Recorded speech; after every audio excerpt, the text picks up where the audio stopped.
Chapter 161, Order Born of Violence.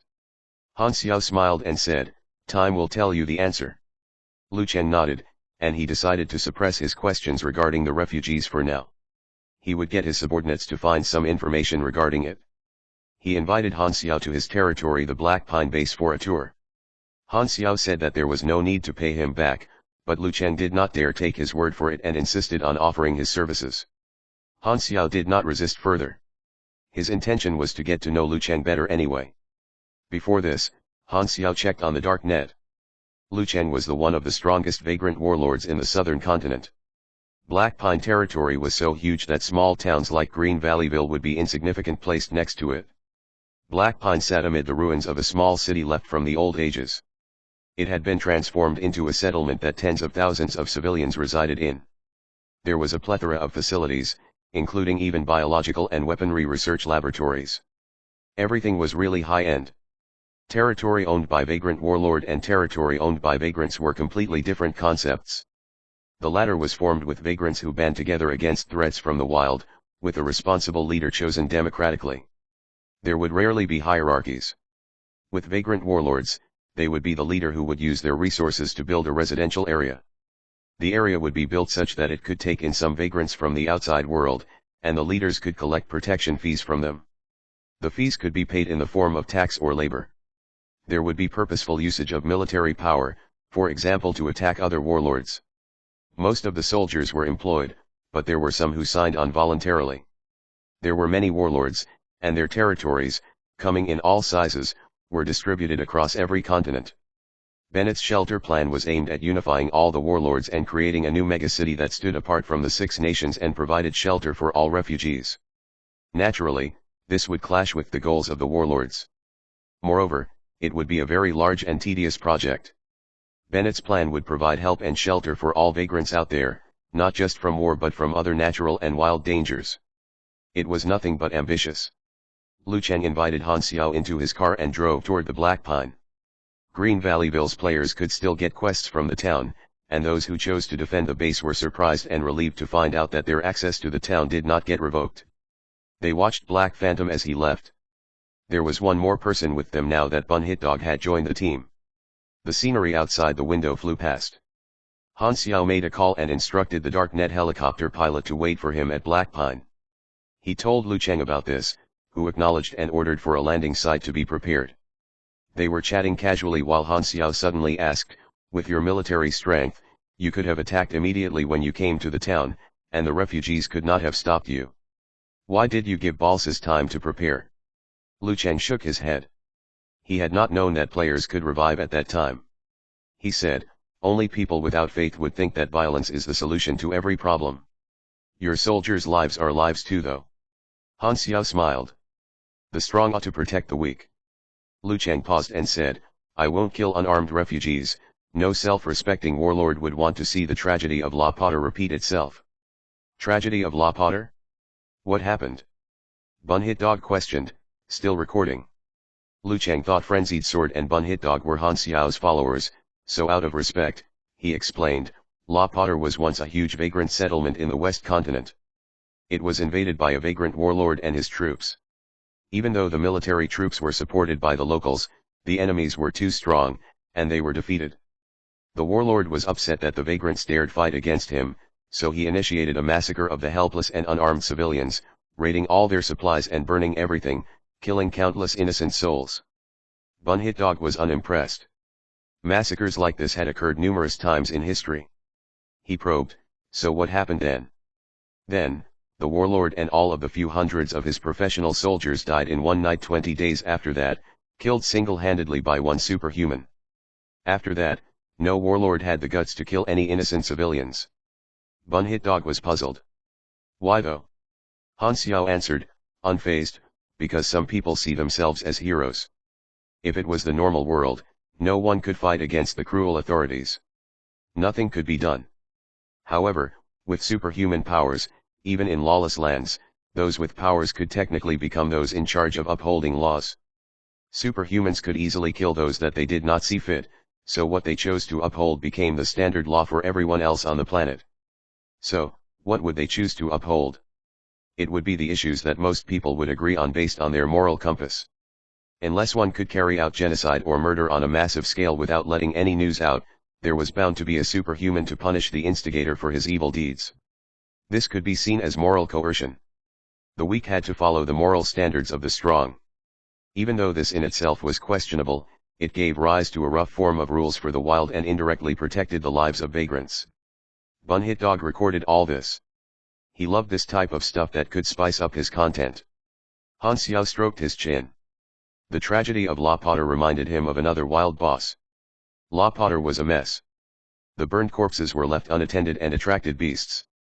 A new virus sprouted from the corpses and spread into the soil and water sources. All the beasts in the region mutated, and every once in a while, there would be a Beast King level wild boss found there, which could trigger a quest to kill the boss and harvest its mutated heart for a research group. This would lead to potions that could add on attributes and might even awaken potential talents. The players could repeatedly fight the wild boss, but the usual process of grinding through quests would be inevitable. In Galaxy, there were a few types of instance dungeons, the first being the special scene where monsters spawned endlessly, such as some magical realms or mock combat rooms in labs. Other than these special realms, in Galaxy's world, there were also important realms that were protected by military troops. Large-scale battlefields could also be made into an instance dungeon. This type of instance dungeon was extremely random and could close anytime. The second type would be Instance Dungeon Crystal, which was a special item dropped from special quests. Only players could use it, and it would bring the player back in time to a parallel world to experience events that had happened in the past. The crystal would allow a player to enter different scenes based on the quest that the player came from. The quests that awarded the Instance Dungeon Crystal would refresh once in a while, making this type of dungeon a readily accessible one. The players could also steadily grind to break the record of the shortest dungeon clearance time and other records. Upon using the Instance Dungeon Crystal, others would see that the player had suddenly vanished. The player would enter a parallel universe and could not affect the original world. However, they could still obtain rewards from the Instance Dungeon. This type of dungeon was similar to magic teleportation and scientific time traveling. Han Xiao was not sure if he could use the crystal as well, but he felt that it would be risky because he did not know the principles behind the crystal. If it were to atomize the body structure, a normal player would be able to revive, but he did not have the luxury. Some special items could be used by players only, such as the Gene Awakening Elixir that could be purchased from the vendor. A potion would appear out of thin air after purchasing it. There was also the Gene Blending Elixir that Han Xiao received as reward from the Rose Militant quest earlier on. The Instance Dungeon Crystal fell under a similar category. Let's not risk it in trying to get the Instance Dungeon Crystal. Indeed, it would be a waste of time. He would rather complete main quests and hidden quests. The car fleet drove on for a few hours, and the silhouette of the Black Pine settlement appeared on the horizon. It was huge, almost like a small city. The scenery was very exotic, there were bricks, leather, and scrap metal lying around, and there were electric wires crawling along the walls. The path with barbed wire fences on its sides was the only path that led up to the main entrance, and there were many scars of war on the metallic door, left behind by bullets and explosions. Lu Cheng smiled and proudly said, "Welcome to Black Pine." Chapter 162, Grouper Plague and the Grinding. It's enormous. Bun Hit Dog gasped. This can't be the place where newbies first enter. The main gate slowly opened as the car entered the gates.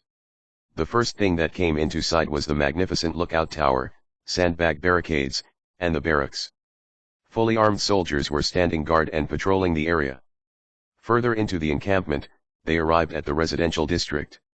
The layout of buildings in the residential district was much sparser and more casual than the structured planning of cities. There were no tall buildings as well. Families were strolling through the streets, and there were even hawkers calling out and making sales. With the lively chatter in the streets, it was like a mini market. The car rolled to a stop as several people alighted. Lu Cheng ordered several of his men to prepare a feast. Since he had invited Han Xiao to be his guest, he brought Han Xiao and the other two around for a tour as the host. Occasionally, some residents would greet Lu Cheng. It seemed Lu Cheng was well respected by his people. "That's my weapon factory over there. I have a specialized assembly line to make guns and ammunition." Lu Cheng pointed to a restricted region that was barricaded with a barbed wire fence. Behind it were his warehouse, workshop, and weaponry experimental laboratory, and smoke could be seen escaping from the chimneys. On the other side, there was a second quarantined area. Inside, there were many tents and about a few hundred vagrants living inside them. Their exposed skin was covered in grey ash, cracked like rocks. "What is that place?" Bun Hit Dog asked curiously. Sighing, Lu Chen answered, "The terminal quarantine area. Any resident with grouper plague has to stay there to prevent infections."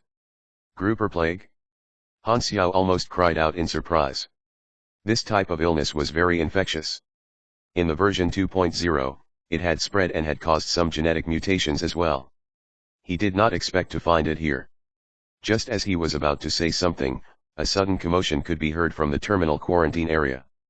Sprinting in a frenzied manner, an infected resident rushed toward the barbed wire fence. With all of his limbs, he tried to climb the fence to escape.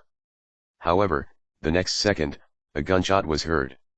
The security officer at the side reacted at lightning speed, firing at the man with his machine gun, turning this escaped resident into mesh as he fell to the ground. As he lay in his pool of blood, a viscous, yellow liquid could be seen pooling out from the corpse as well. Several doctors in their white protective suits walked out and packed the corpse into a body bag. On the ground where the corpse was, they sprayed large jets of disinfectant. The soldier who killed the escaping resident withdrew his gun, expressionless, as if he had just killed a worthless chicken. The infected within the quarantine area watched the scene in silence, expressionless and numb. A thick atmosphere of despair hung in the air like a dark, heavy cloud. It is very hard to cure those who have been infected with this plague. To prevent them from spreading the plague to more people, we can only control it like this, Lu Chen explained. Han Xiao turned to look. Nearby, the residents looked as though everything was as usual, without a single trace of empathy on their faces. "That's cold-blooded," Bun Hit Dog quietly said. At first, there were only tens of people who were infected. One infected knew that he couldn't be treated and escaped from the quarantine region, so the number of people infected increased to more than 300, Lu Cheng said dryly. Bun Hit Dog was speechless. "You have triggered the quest origins of the grouper plague." Quest description: Black Pine Settlement is troubled by the spread of the grouper plague.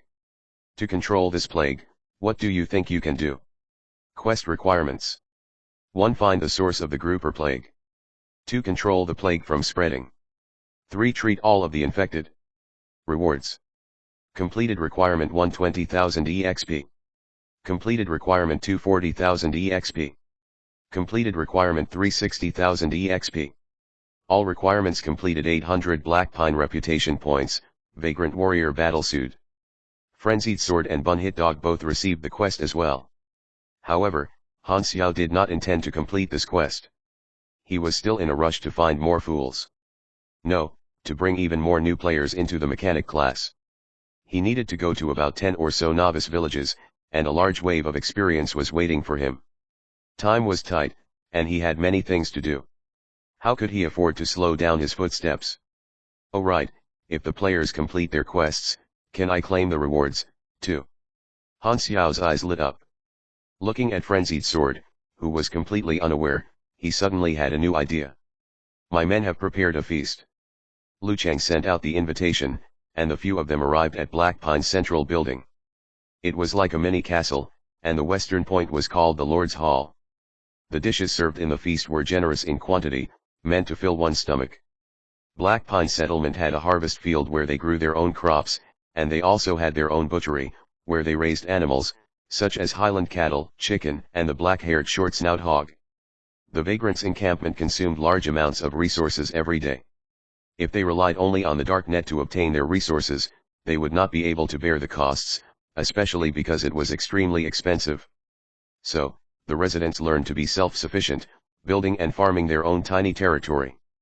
At the feast, Han Xiao and Lu Chen were chatting casually when Lu Chen eventually diverted the topic to the issue of repaying the favor to the Black Phantom. Dragging it on for so long, he felt very uneasy. "Just take it as we've become friends. In the future, if anything crops up, feel free to look for me, and I'll help you out." Han Xiao left his phone number behind. He wanted to maintain his friendship with Lu Cheng so that he could find out when the 4 blueprint quest began. Thinking for a while, he said, "Come to think of it, I need some help from you. I want to borrow your workshop and some materials to make something." "No problem, I'll make arrangements right away." Lu Cheng felt more at ease. He felt reassured after Han Xiao finally brought up a request for him. Your territory has to deal with the issue of the grouper plague quickly, otherwise it might become a disaster. My friends will stay behind to help you out. Han Xiao suddenly slapped Frenzied Sword's back, who spat out all of the food in his mouth, coughing non-stop. Are you abandoning me? Frenzied Sword asked disbelievingly. I'm not interested in being your mom. Han Xiao held back his biting comments as he wrote up a few quests and tossed them out for Frenzied Sword and Bun Hit Dog to complete. The gist of the quests was to have the two of them remain at Black Pine, resolve the issue of the plague, and improve their reputation in Black Pine. Han Xiao allocated 200,000 EXP, splitting it between the both of them. The quests were all long-term ones, and he intended for both of them to remain here for now. With the remaining journey and tasks at the novice villages, there was no need to bring these two players with him. It made going online and offline inconvenient and slowed him down as well. He might as well just leave them to complete their quests in Black Pine. For the gifted players he had selected, he was not only going to train them himself, but there was another benefit. That was, they could follow him and gain exposure to high-level fights. Compared to other players, they could expand their maps earlier, which was the main attraction in allowing players to follow him. For now, allowing the gifted players to complete other tasks and train by grinding was useful in developing their individual unique skills. It could allow them to explore and tap into their potential. It also gave him more time to himself to do other tasks. As for the rewards that these gifted players received, sooner or later, a part of it would come back to him. If Frenzied Sword completed the plague quest, Han Xiao could get some experience as well, and Frenzied Sword would use a portion of the money he earned to buy equipment from Han Xiao. Not only did he want to earn players' gold, but through players, he could earn NPC's second-hand gold as well. If Han Xiao was a mothership, the players that he took under his wing would be akin to a fleet of fighters. No matter how many achievements they obtained, they would still have to return to their home base and repay him. Of course, that was only under the condition of him being able to achieve and attain even greater benefits. On this note, he was still very confident. Other than the players themselves, there was no other person who understood players better than him. I'm such a genius. Frenzied Sword could only agree to Han Xiao's arrangements, and he was actually quite satisfied. Black Pine was a high-level map, and the rewards for each quest were quite generous too. Bun Hit Dog had even less objections. The materials he had looted were already enough. Staying in Black Pine meant that he did not have to worry about losing track of Han Xiao. He could focus on making the first episode of his video. Lu Cheng felt that Frenzied Sword and Bun Hit Dog's abilities were very mediocre and could not help much. But on Han Xiao's account, he expressed his thanks to them anyway. At the dining table, they settled their plans. After eating, it was already past noon, and Lu Cheng went back to take a rest. The previous night, he had been battling and had not slept. In the morning, they were on the roads, rushing to get back, and he was thoroughly exhausted. On the other hand, Han Xiao had slept in the car for a while and was in high spirits. He could move about Black Pine freely, so he gave some orders to the pilot of the Darknet helicopter. Then, after bargaining with Antonio for 10 minutes, he arranged to lease the transport plane from the Fabian company. After that, under the Black Pine soldiers' lead, he headed toward the weapon factory area. The guards there received Lu Cheng's orders. Accordingly, they opened up the workshop for Han Xiao to use. Lu Cheng had already arranged for his men to prepare the materials. Han Xiao began his work on the lathe. He needed to make some repairs to the magnetically controlled retractable armor, and add on a load of ammunition and some basic storage cubes, then create some small parts to be built onto the Sunworm flamethrower he had developed recently. With its intelligence stat at 200, the machine's production speed was very fast, and there were other enhancing skills such as machinery affinity and energy stats strengthened, which would create even better stats on the device to be created. Sunworm portable flamethrower, mini flamethrower. Grade, blue. Good quality. Damage, 27, 34/S, fire. Overload, 60 second. Cooldown, 20 second. Range, 7 m. Power output, 92. Fuel type, HF liquid fuel. Energy, 210/210, uses 1 energy point/S. Weight, 9.4 kilograms. Side effect, integration through additions to the energy box. It is assimilated with one's body, convenient to carry.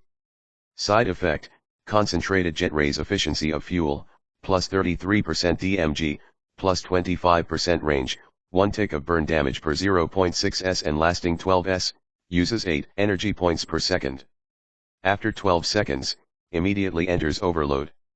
Side effect, adhesive burning extends target's burn state and increases effectiveness of burns. Remarks, these flames dance with a wild violence, their warmth is akin to a summer's fleeting romance. Han Xiao raised his eyebrows.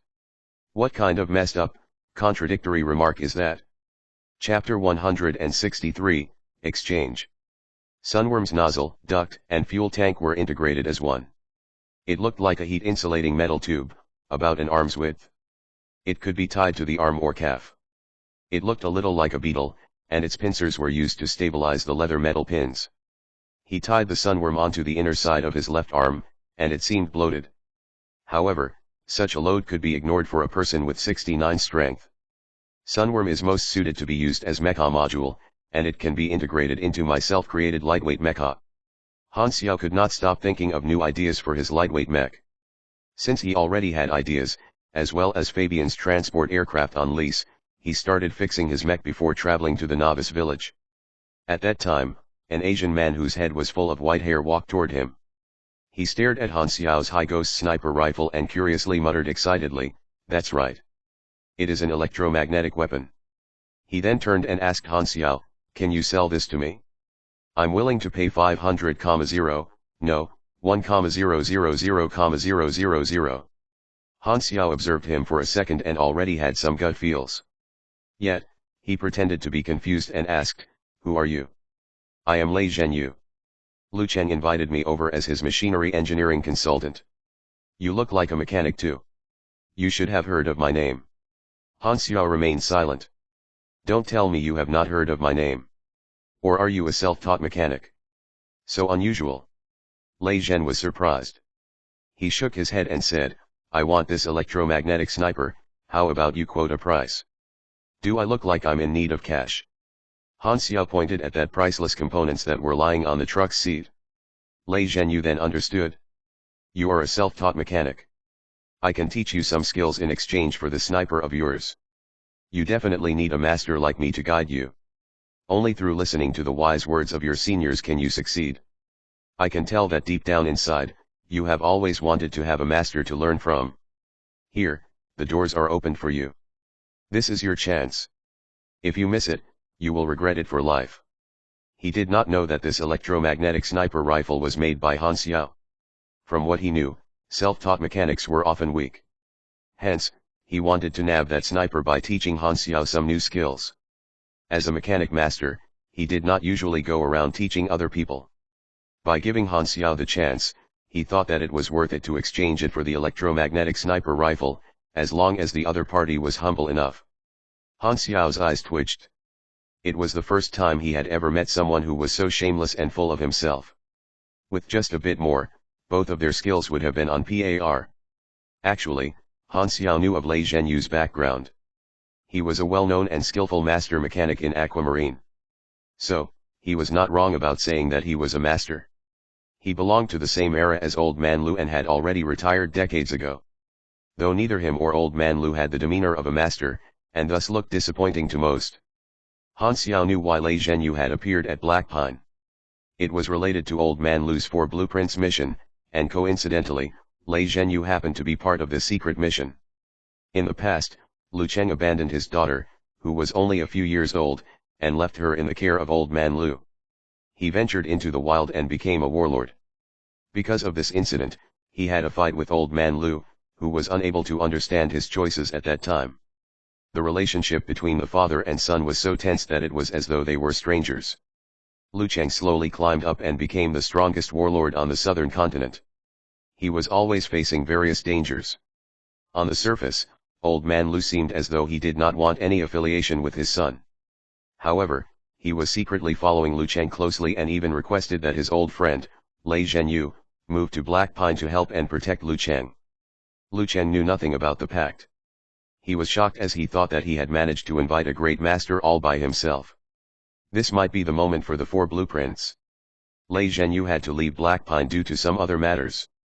Old man Lu used another method to help Lu Cheng as he did not wish to meet his son in an awkward situation. He left the blueprints behind and left for the western capital, and his current whereabouts were still not known. Maybe that's what they call a father. Han Xiao sighed. Why was Su Ziqing's The View of My Father's Back such a classic? Maybe because people with more experiences would be able to resonate with that story. Even old man Lu, a foul old stick, had his own worries.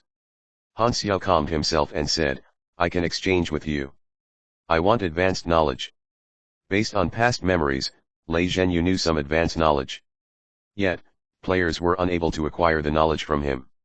Even so, Han Xiao decided he want to give it a try. Lei Zhenyu earnestly said, Kid, don't be too ambitious. You are a self-taught mechanic. Your standard is not enough for you to be able to understand advanced knowledge. How about I teach you something else instead?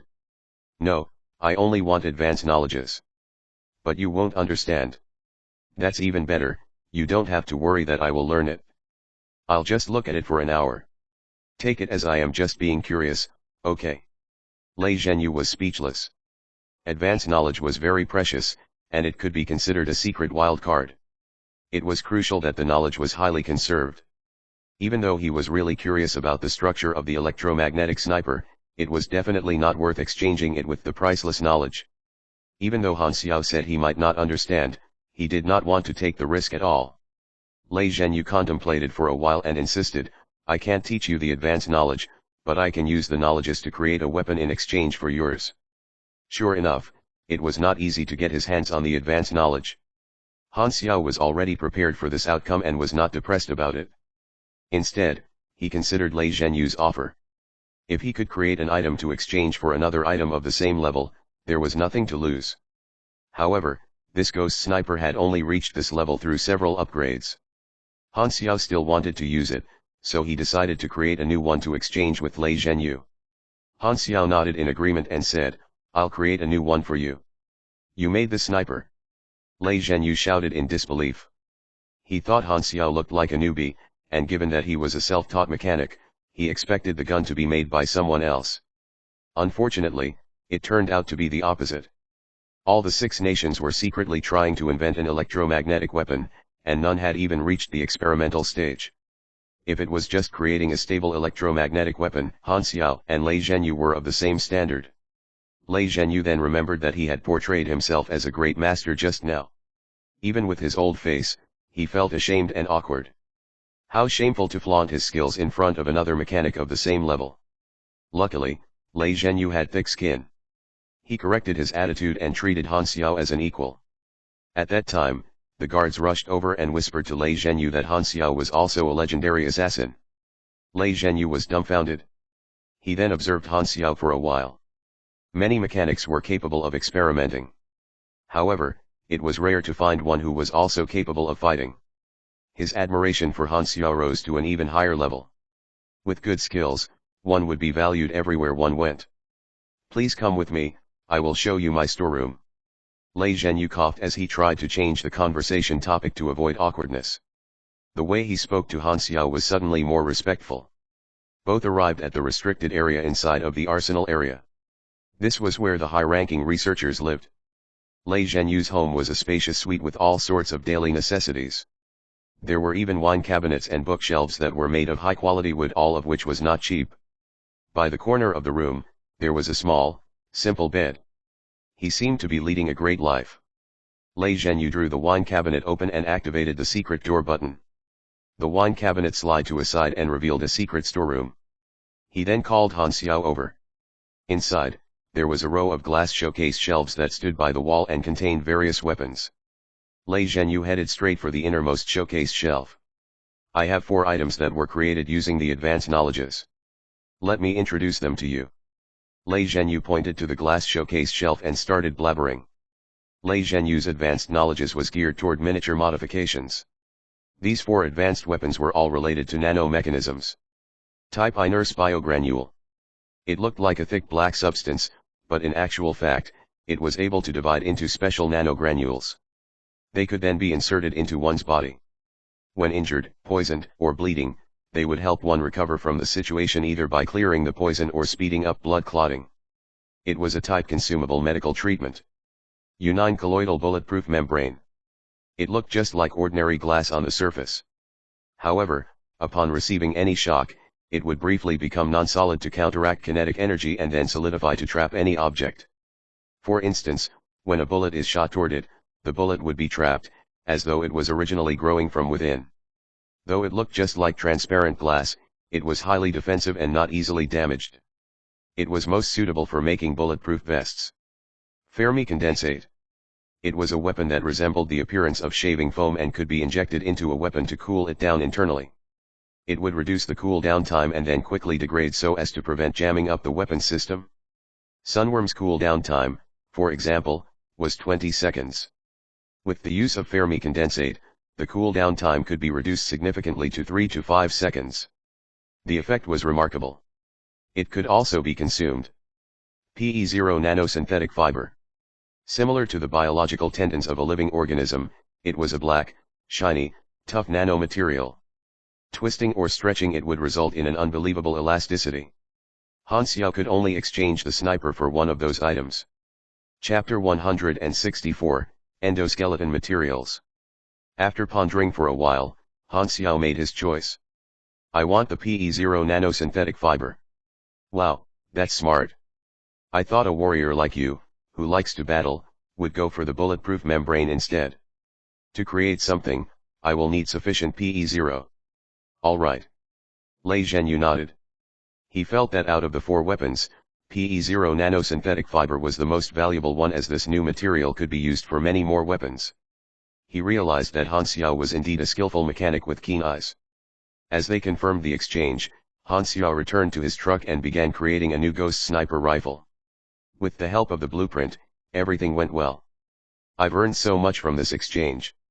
The new nanosynthetic fiber would play an important part of his lightweight mecha concept. It could be used as the tendon skeletal system of the lightweight mech. As compared to the previous K600 skeletal system, PE0 had huge improvements in almost all aspects.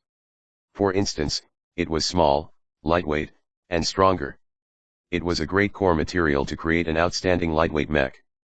Python lightweight mecha. PE0 should not be judged by its simple introduction. When it was used as the internal skeletal system, it would function just like muscle. Anyone who used it would understand. As for the other 3 equipment, 2 of them were consumable, hence, they were instantly dismissed as options. The bulletproof membrane seemed reliable, but it contained platinum, so it barely qualified for the bulletproof function. To create a new ghost sniper rifle, Lei Zhenyu had also brought sufficient amount of PE0 nanosynthetic fiber and stored it in a golden metal box. After the 2 had exchanged the items, Lei Zhenyu could not help but fall in love with the ghost sniper rifle straight away. Even though his experimental direction was toward lightweight mechs, seeing how electromagnetic weapons could become the conventional weapon for the next generation, he had decided to study them too. Back then, Old Man Lu had requested him to come over to Black Pine to help Lu Cheng. Since Lei Zhenyu owed him a debt of gratitude, he had decided to help him then. Every day was boring to him, except for today, as he had encountered Han Xiao, a mechanic that was on par with him. This cheered him up to no end. I still need one thing, but there is no channel for me to buy it. I hope you can help me buy a bonfire mini reaction furnace. Han Xiao packed his box and spoke once more. This item that he needed was a module related to lightweight mechs. Lei Zhenyu was a mechanic master. Hence, he knew many people from the same trade and had many connections. He wanted knowledge beyond advanced material study to build his gun, so he was using Lei Zhenyu as a channel to help him find some things. That item is not easy to get. Besides, even if I ask my friend from Ordina to sell it to me at cost price, it would still cost 2 to 3 million.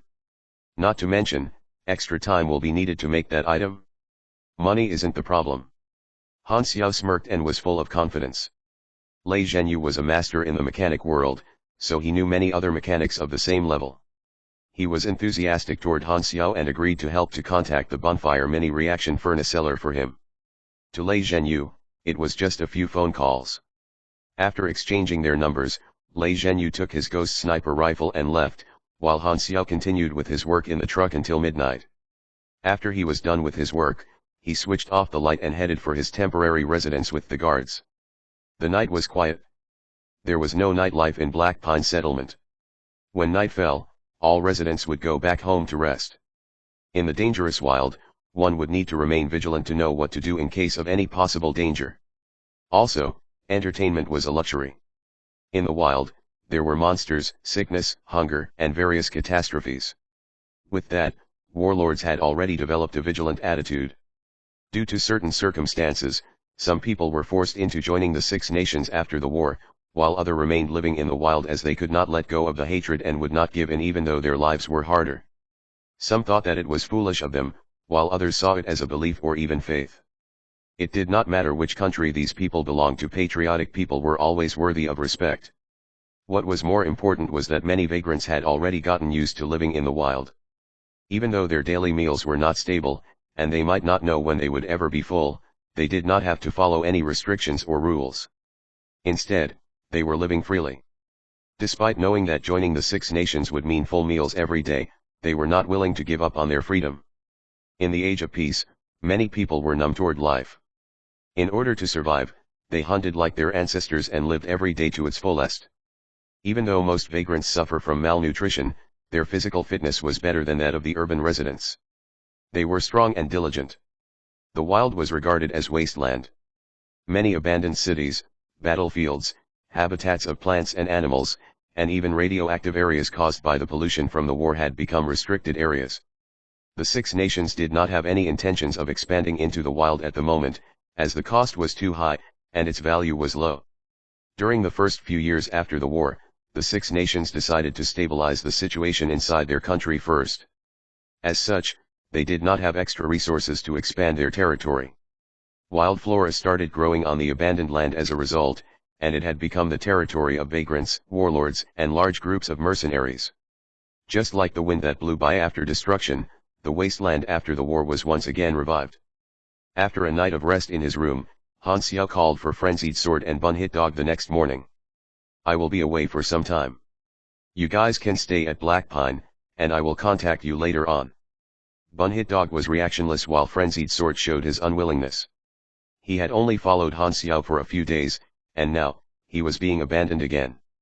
"You guys can think of ways to help solve the plague in Black Pine." Han Xiao pointed at Frenzied Sword. "I have confidence in you that you will show your true potential during this period of time. Maybe you have the ability to use better weapons." Han Xiao took out two newly built large-caliber pistols that were suitable for shooting within 80 meters. It was specially designed to strengthen the magazines and the attack damage. It was green quality and twice as powerful compared to the pistols that Han Xiao had sold to the other players. He then presented the pistols to Frenzied Sword, who was looking on with his jaw on the ground. "Is this for me?" Frenzied Sword asked in disbelief. Han Xiao smiled and nodded.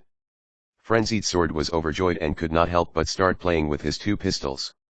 He did not expect to receive such welfare. Han Xiao actually gifted him some equipment. Bun Hit Dog, who was standing by one side, was also shocked. "Is this a benefit of the secret quest? As long as your performance is good, Black Phantom will reward you as and when he likes."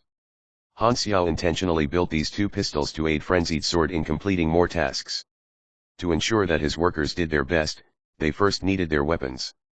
When giving rewards, Bun Hit Dog could also film it, and when it is aired, more players would witness the scene. Through that, many people would think that Han Xiao cared a lot about rewards and would be more eager to join his secret quest. All Han Xiao had to do was gift pistols that he could make easily, and with a little bit of generosity, he would be able to earn even more. "I think you have great potential in grappling, you should go learn some close combat skills," Han Xiao mentioned. Frenzied Sword was gifted as a warrior and should advance to become a mechanical pugilist. He naturally hoped that Frenzied Sword could be strong like in his previous life. As a mechanical pugilist he could still display his talent as a martial artist, hopefully. What Han Xiao said struck a chord with Frenzied Sword. That was something that he had been thinking as well. After making his instructions clear, Han Xiao boarded the Darknet helicopter and left Black Pine. "Black Phantom has left," the helper reported to Lu Cheng. Lu Cheng nodded as he had a great impression of Han Xiao. He then said, "Take care of his two friends, and take notice of any weird villagers from Green Valleyville. Find out about their background too." When the helicopter arrived at the Fabian Company, Han Xiao boarded on the transport aircraft and headed for a new novice village in the southern continent. This time round, he would be occupying the aircraft for a long time, as he even wanted to fly across the ocean to the novice villages in the western continent and northern continent. The Fabian Company did not have much power in the other two continents. As such, it would be expensive to occupy the aircraft for such a long time. Even after a friendship discount from Antonio, the price could still be jaw-dropping plain extortion. His Darknet's account still had enough funds, and he had a lot of plans to accumulate more wealth. There was no need for him to worry about the funds. Once he boarded the aircraft, Han Xiao began building his mecha. The advantage of building his own mech was that the different modules could be fixed separately and then combined together afterwards. This would reduce the risk, and the success rate for a self-created mech would be higher. Even though he did not have the blueprints, he had his own ideas. The different functions of the self-created mech could be achieved just by mimicking the other mechs from his memories. Python lightweight mech was an advanced, more accurate, and rare piece of equipment. If anyone wished to obtain this blueprint in normal circumstances, one would need to combine 4 advanced knowledges of different groups. Moreover, the conditions were extremely demanding. The prerequisite was that one needed to understand the functions of the various components inside the blueprints. So, all most players could do was try their luck. Some other blueprints required the players to be able to understand the modules within the blueprints. This was common for blueprints of various robots, mechs, armor, and transport vehicles. Chapter 165, as unlucky as usual. Hopefully what I replicated is 40% accurate. That will be enough. Han Xiao's advanced knowledge was insufficient, hence, he could only create a prototype with less functionality, just like the Ghost sniper rifle. However, there was an advantage for the mech. Even if his version was a castrated version, it would not have various defects that the Ghost sniper rifle had. A self-made mech was a huge project and could not be completed within a short time. Han Xiao planned to finish his work on the various modules as he moved from novice village to novice village. In addition, he would have to combine some new blueprints to improve the power of his mech.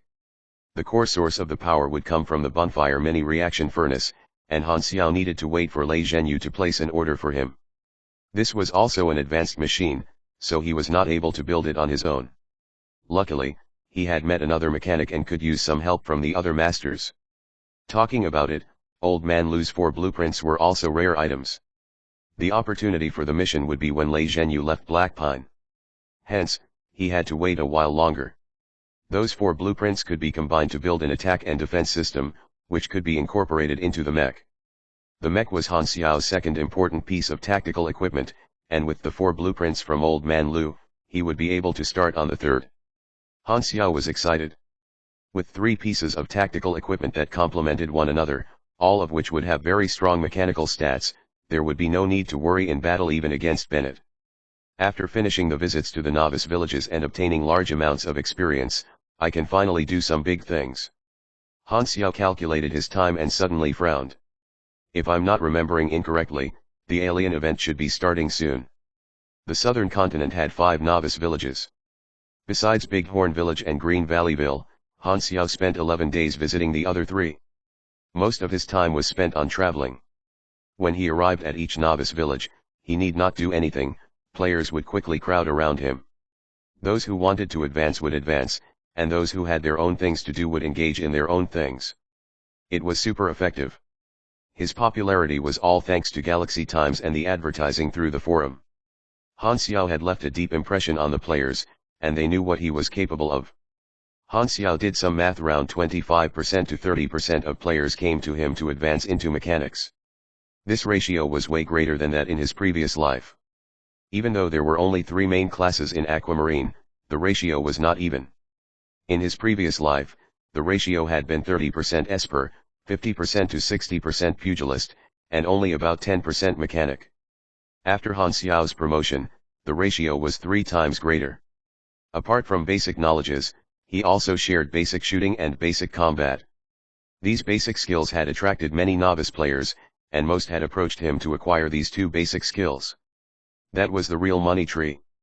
Han Xiao was making a small profit from each novice player, and these small gains accumulated to a veritable fortune. 3 novice villages had earned him a total of 9.023 million EXP. The efficiency was shocking. With these 11 days of gaining experience at a rocket-like efficiency, he had earned an amount comparable to completing 10 or so very high difficulty missions. Players of the same level from his previous life would have needed to spend many months to acquire the same amount of experience. The cumulative effect from the interface and the NPC template helped him improve tremendously. Well, at least he had found himself a steady channel for experience. The player market had the most potential, and since he was able to monopolize it at the moment, the profit was simply amazing. With countless experiences on hand, Han Xiao went ahead to level up his class rank mechanic, trainee, to LV15. When his level reached LV55, he would need to advance in order to continue leveling up. In version 1, the level limit was LV60, so he was 5 levels away. However, he was not restricted by the limit in this version. Han Xiao could in fact become the first character in Aquamarine to reach LV60. Unfortunately, the advancement requirements were a real headache for him. Mechanic, trainee, leveled up to LV15, max. Plus 120 energy, plus 1 dex, plus 1 endurance, plus 4 intel. Acquired 3 unassigned stat points and 1 talent point. Advancement mission, create 5 admirable quality machinery with an energy rating no lower than 60. Damn, am I so unlucky? Out of so many advancing conditions, how unlucky am I to get the most troublesome one? Han Xiao was stunned. Admirable quality meant a grade higher than blue. Since he started building his machinery was about 15% to 20% blue, and only 1% to 2% of his machinery might have reached purple. A machine could be compared with the same type of machinery by its quality. For instance, there would be a huge difference in the stats of a white grade foldable machete compared to a blue grade foldable machete. The blue grade would have additional effects too. However, a blue type machete could not be compared to a white grade rover robot. For example, cold weapons, guns, grenades, robots, these weapons were based on templates of the same kind. For example, a good quality razor could be used to shave comfortably, however, it could not be used to stir-fry vegetables. Different kinds of equipment have their own uses and their own specialization. The more high-end a machine was, the harder it would be to improve its quality. The intelligence stat affected the quality, and this was also the core attribute of mechanics. High-level mechanics could easily create high-quality, simple machines. The requirement of energy rating no lower than 60 for advancement limited the possibility of him using low-level machinery as a shortcut. He had to create a purple machine that fulfilled the quality requirement. This type of advancement requirement was considered the most difficult requirement. Normally, when one reached the level limit of an attribute, it would not be easy to build a stable machine of sufficient quality. It was either by luck or by improving his skills and achieving new abilities. No matter which route he took, he would need a lot of time. The frown between Han Xiao's brows deepened like a great ravine. Advancement was difficult. Moreover, he would need to use his experience points to level up his skills and fuse blueprints together. This could be a bottomless pit, especially for fusing the blueprints. Leveling up by 5 levels had cost him almost 5 million EXP. As for the remaining EXP, Han Xiao kept 2 million for blueprints fusion and the rest on leveling up his skills. He leveled up mid-grade machinery affinity and molecular refining to the maximum. Among the skills, mid-grade machinery affinity was a core skill, hence, the cost was higher. The effect was also naturally more remarkable. Since it affected a machine's grade, it was useful in completing the advancement task. Experience comes easily but goes quickly too. Han Xiao let out a deep sigh. As he had spent a huge amount of XP all at once, he felt a great sense of satisfaction. Han Xiao had completed his visits to all the novice villages in the southern continent. Next, Han Xiao decided to visit the western continent. The nations in the western continent were Maple and Ordina. He had stayed in the southern continent for too long, and he was finally visiting another continent. On the way, I can also start on the secret quest. The tragedy of La Potter is set in the western continent. Because there was a need to cross the sea, the transport aircraft stopped at one of Heslaport City's airports to prepare for the long-distance flight and top up the fuel. This was Antonio's territory.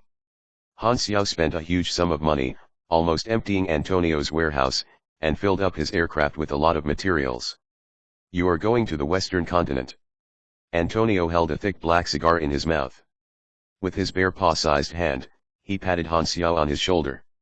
A person like you, an assassin, will definitely be blacklisted by many nations. The special agents of Maple and Ordina might find you for afternoon tea. You will have no say over there too. Our power in the Western continent is limited as well. A piece of advice for you, try not to expose yourself. And so, be careful. Han Xiao laughed and exclaimed in feigned surprise, "Oh, you can actually finish that in one sentence." Han Xiao patted Antonio's strong arm and went up the aircraft. "Don't worry, I won't go crazy there." Filled with fuel, the aircraft took flight and disappeared into the air. As Han Xiao visited all the novice villages in the southern continent, it created a huge discussion on the forum. The novice players from the other 3 continents were all envious and jealous of the players from the southern continent. They wished to meet the Black Phantom, too, however, it was not possible for them to cross over to another continent. As such, they could only watch helplessly as players from the southern continents boasted about it on the forum. This made them feel terrible, just like seeing photos of fast food in the middle of the night. Even if you were hungry, you could not eat it. There was no point being envious, so all the helpless players could do was vent their emotions on the forum. "Ah, I want Black Phantom. I am suffering from a disease. I will die if I don't meet Black Phantom. Why are there no characters like Black Phantom in the continent that I got into?" Players from the southern continent started giggling as they thought they were fortunate to have a great birthplace. Looking at players from the other continents grumbling about their lack of luck, the players in the southern continent felt a sense of superiority. Man, luck is also part of power. Not that I'm targeting anyone, but I mean everyone here is trash. By this point, the players from the southern continent all had inflated egos. Chapter 166, Alien, 1. Translator, Atlas Studios Editor, Atlas Studios. The Black Phantom had gone to the Western continent? Why is he there? Bennett was shocked. I don't know. He didn't say. Wang Yuan shook his head. Bennett had no choice but to give Han Xiao a call. He did not answer. As Han Xiao was flying across the ocean, the reception on his phone was bad. Helpless, Bennett shook his head. Star Dragon's material aid had arrived, and Hesla had loosened a little after some work. The shelter plan was about to be rolled out as a pilot project in the southern continent.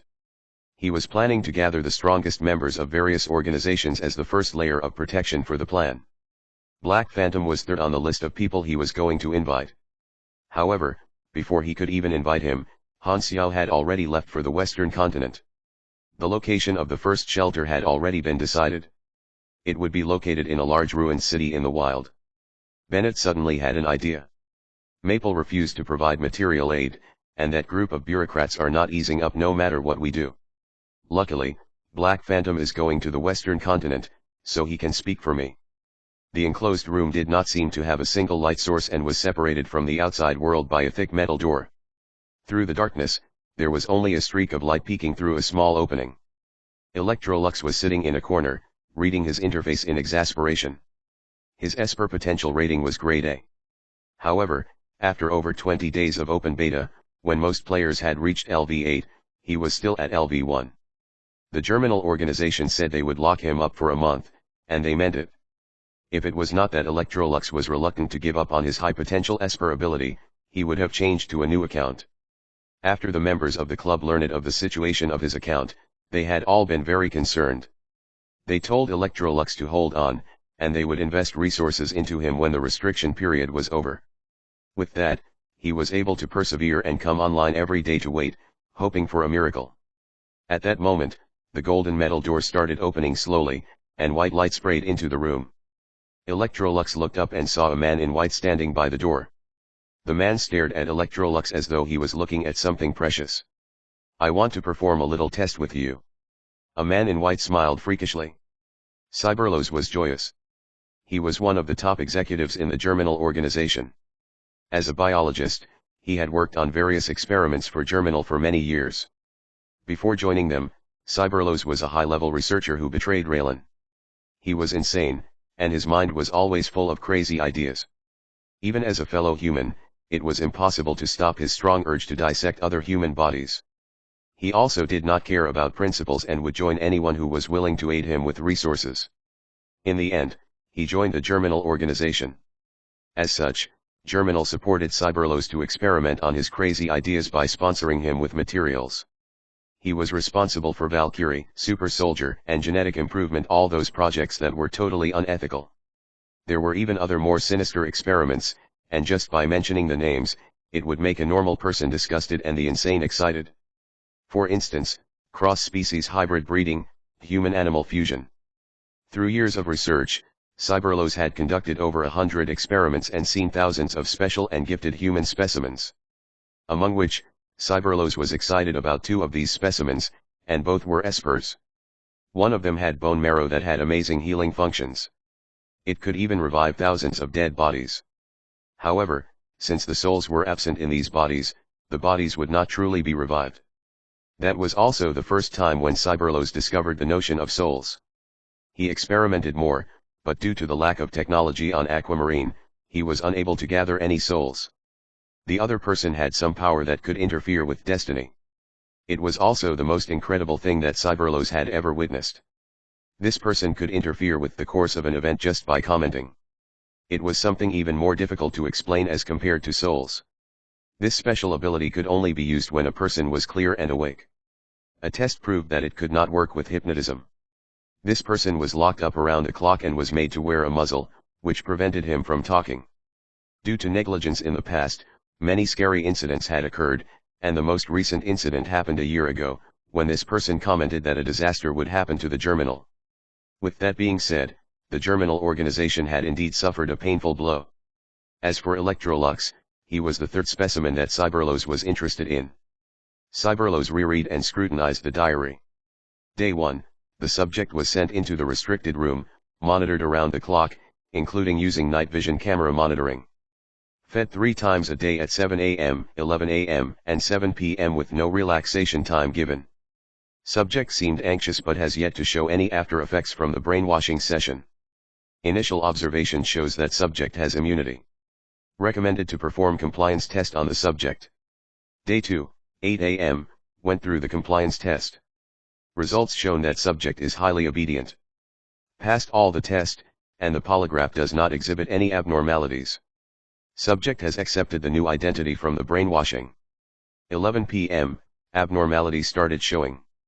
Subject has vanished, and no signs of damage were observed in the restricted room. A search was conducted, subject not found. Day 4, subject reappeared in the restricted room, the same location where he disappeared, with no warning. Footage data Appendix-001. We controlled the subject immediately and interrogated about the reason behind his disappearance and what he encountered after he disappeared. Subjected seemed confused, and the interrogation was recorded in Appendix-002. Increased the monitoring on the subject. Day 6, used hypnotism to check if he was lying, and the subject spoke gibberish. Footage Appendix-003. At night, subject vanished again. Day 8, subject reappeared. Interrogated and hypnotized, details Appendix-004. At 8 p.m., surgery was performed to observe the biology, and his physiology seemed normal. Surgery conclusion Appendix-005. The observation diary contained observations from 22 days. Some of the vagrants in the Andria mainland also appeared to have similar symptoms as Electrolux. As such, this caught the attention of Germinal. They remained quiet and continued to observe secretly. Immortal, able to resurrect, appear out of nowhere, unknown origin. If it was just one person, there was no reason to worry. However, thousands of people had shown the same symptoms, and this number was still increasing, as though it was spreading like an infectious disease. The leader was concerned and made Cyberlos in charge of conducting various experiments on Electrolux. Electrolux was pinned down in the middle by the guards and was brought to the surgery theater. Lying down on the surgery table, he was given the surgery task.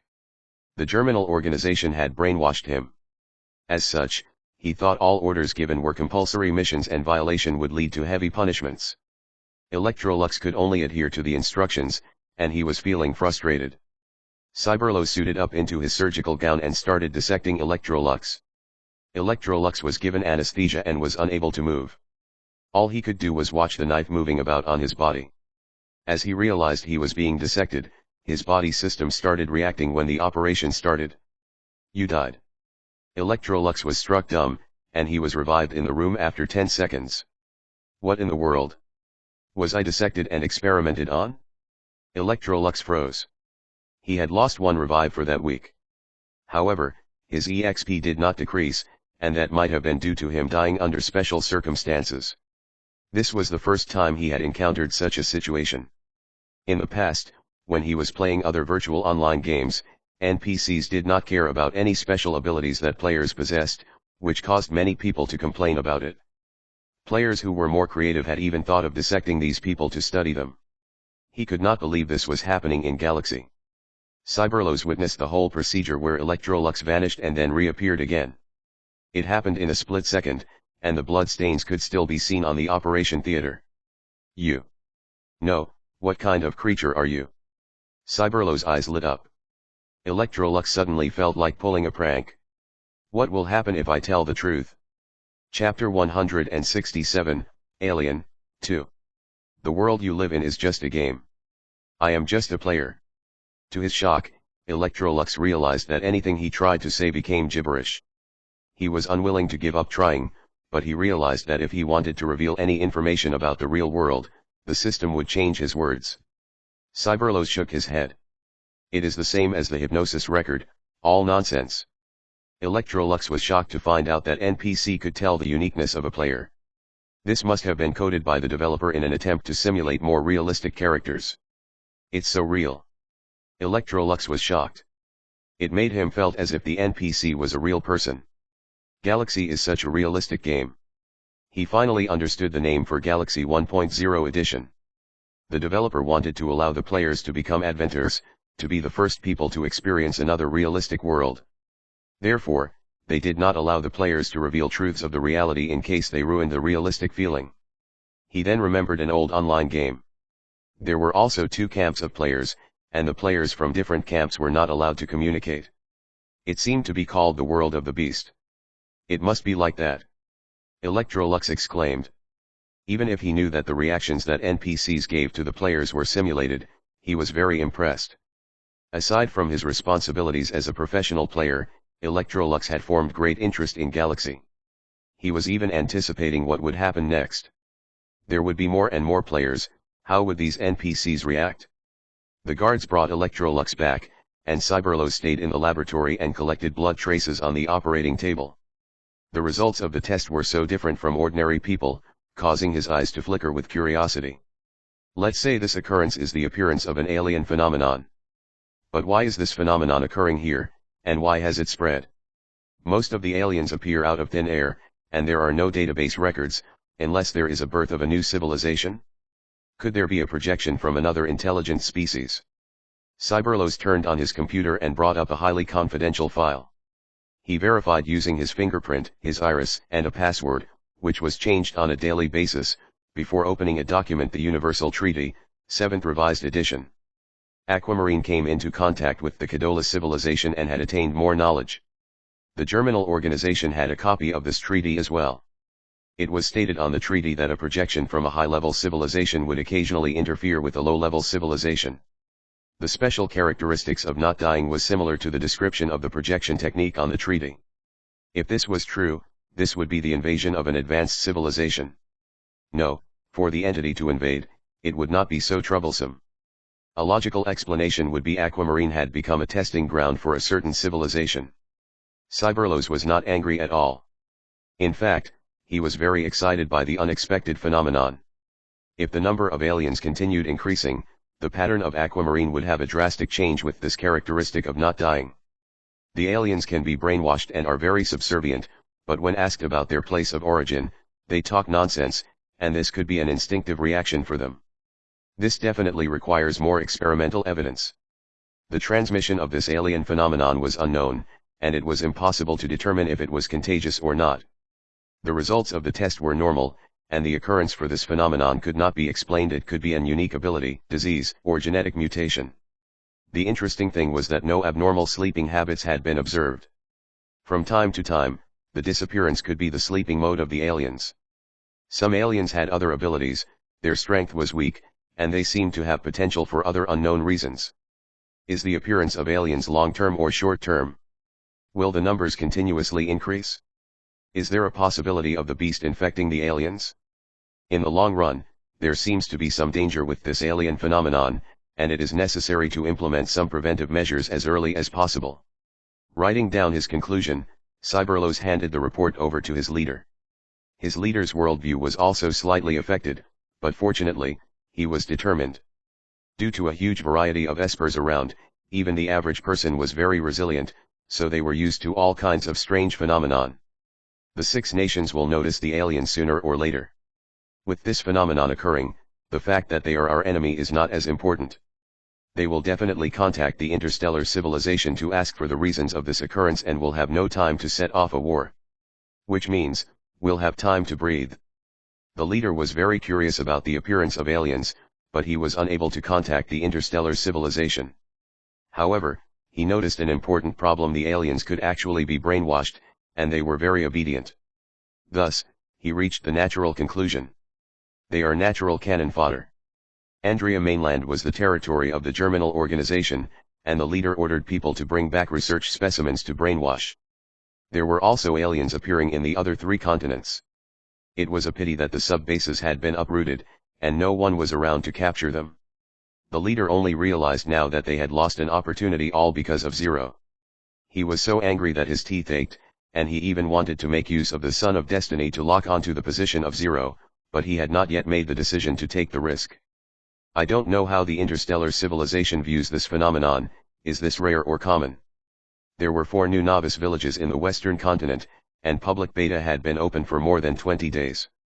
The average level of the players had also reached LV10, so Han Xiao was prepared to include the energy training technique into the list of skills. The asking price was 10,000 experience and 3,000 aquamarine dollars.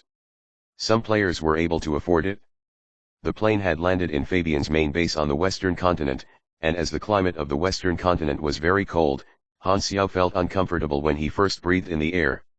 These few days, he created the parts of the Python armor using the skeleton formed by the PE0 nanosynthetic fiber.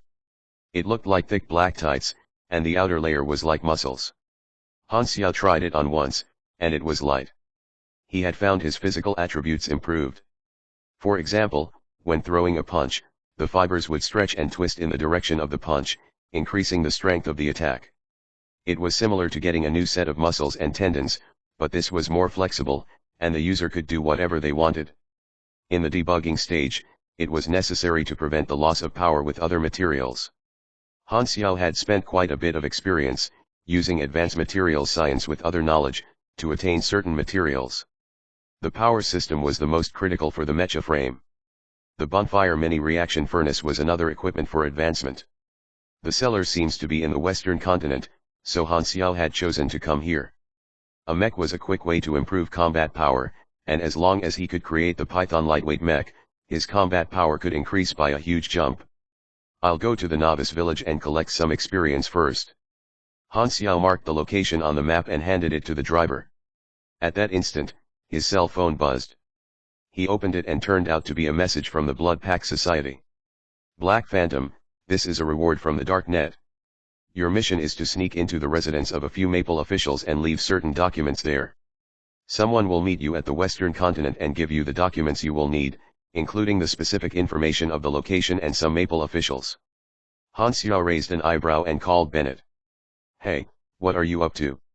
It was beneficial to know someone on the top, as one phone call across could get him information. Maple does not want to provide assistance, and it is because these few officials are getting in the way. You know the situation over in Maple, we would be touching the treasury of these officials, so they are fiercely opposing us. What assistance?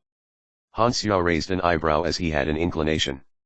I have yet to mention to you, but the organization is planning a large-scale project shelter. There was originally a year to plan, but as the war is about to start, we can only push forward with the plan and request aid from all the countries. Only Maple has rejected. Han Xiao's eyes lit up. The shelter plan had started early.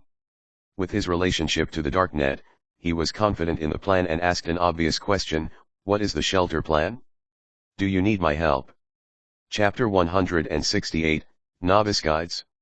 I will tell you the details when you return to the southern continent, and yes, I need your help. Bennett paused. Star Dragon first promised to render their help, and the reason was you taking part in the Battle of the Tidramara River. I owe you a favor. Just give me a few small benefits. Bennett laughed. This is exactly what I expected from you. Let's talk more when you return to southern continent. After ending the phone call, Han Xiao read the reward detail and triggered the mission. You triggered level C mission Deterrent Intimidation. Introduction: some of Maple's officials are corrupt, and it is time to let them know that holding onto the money bags will only get them bullets. We are not robbers, but we do not mind occasional guest appearances. Mission requirements: enter the residence of 5 targeted officials and leave the evidence from the dark net. Rewards: 120,000 experience, 500 darknet reputation. Without the special reward, it is just an ordinary task. I'll just get it done and over with. Han Xiao nodded. The transport plane took off with Han Xiao after a refueling. A few hours later, they arrived in a new novice village. It was not easy to find the airport in the wilderness. However, as the gyroscopic engines were equipped on the wings of the transport aircraft to provide vertical lifting power, it was safe for the plane to take off on the runway. The pilot was a veteran as well.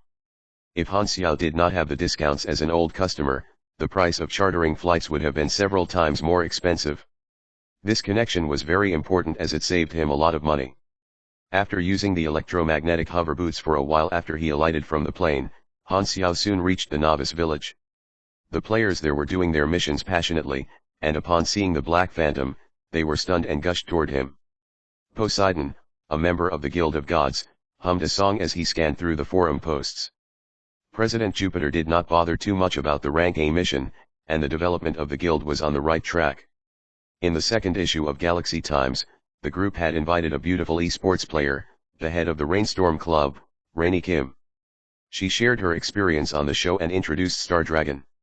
She had joined the Tidramara River battle, so she revealed some information, including news of the Germinal organization. After Jupiter learned that the Germinal troops from the southern continent had disappeared, he lost hope for the A-rank mission. Dark Crow Valley base had also been removed, thus, he concentrated on coordinating the guild and expanded towards southern continent's side.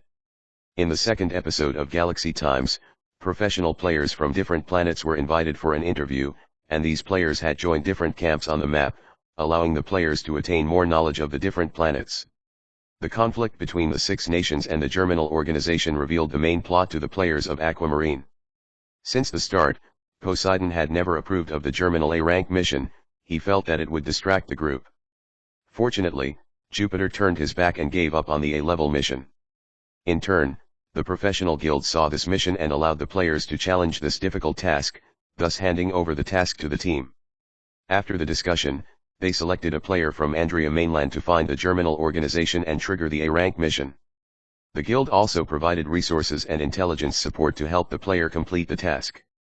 If anyone succeeded, the guild could have one more potential account, and there are no losses even if they do not succeed.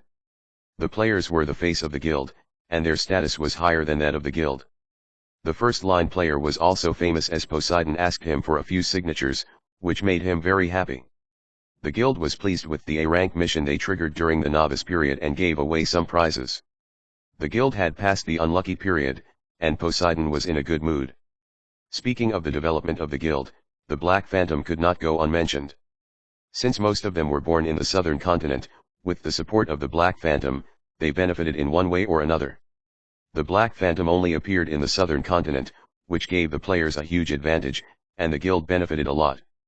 Many opponents were born in other continents, and with the guild in front, the situation was very good. Looking at the jealousy and envy that the old player had, the members of the guild had a sense of superiority. Suddenly, the forum started having lots of new posts published by Aquamarine.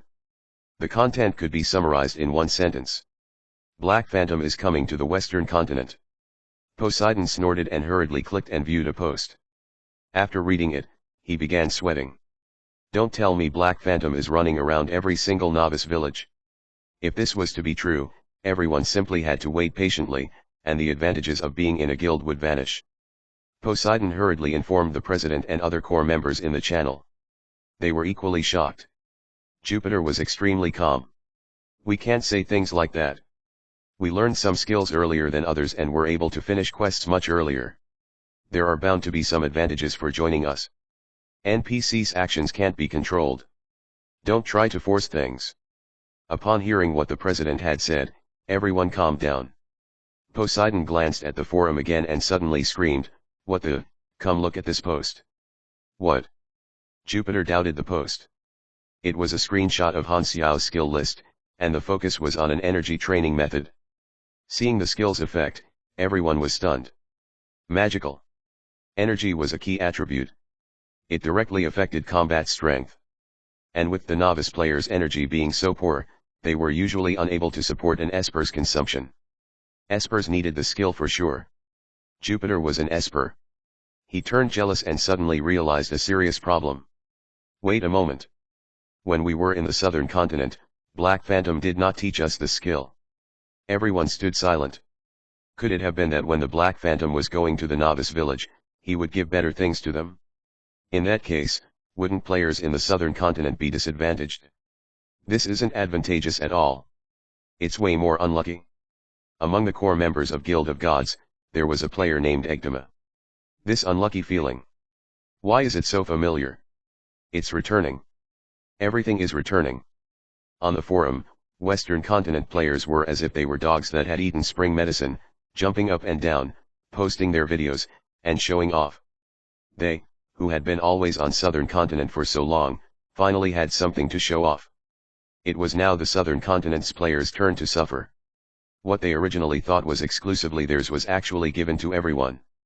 In particular, seeing the new skills taught by Black Phantom, the energy training method, the Western continent players were extremely overjoyed and made the Southern continent players very tired and uncomfortable. What goes around comes around, and it was time for the players on the Southern continent to watch in jealousy. Such luck, why didn't Black Phantom have the skill before? I want to learn it so much. Isn't he a mechanic instructor? He has such awesome skills. Even though I'm an Esper, I'm tempted, too. Beyond the posts that were either showing off or complaining, Black Phantom appeared in the Western continent, and this had gotten all the players to start guessing. He seemed to aim to go through all the novice villages. Could Black Phantom actually have been the official novice guide? But other novice planets did not have one. The guesses were endless. Furthermore, there were players from other novice planets coming over to Aquamarine's forum to complain of unfairness. The novice guide broke the leveled playing field for many, but their voices would soon be overwhelmed by the everyone else. Players from the northern continent and Andrea were the ones that greatly supported the statement. Looking at the movements of Black Phantom, they could very well be the next one, and they could not wait to bring themselves in front to the Black Phantom. Do you see the huge anticipation in these small eyes of ours? Come on, hurry. The Western continent's players were almost celebrating like it was a festival. Some of them who were about to leave the novice village to explore the map immediately reverted back to where they were upon hearing the news of Black Phantom. They hurriedly returned to their villages, waiting for the Black Phantom's arrival in great excitement. Energy training method became a craze. Not only were some players wanting to change class, even Esper came to learn the skill. While the asking price was very high, this magical skill was worth selling one's every asset for. Esper players desperately needed to increase their energy, and to them, the energy training method was like a Viagra pill.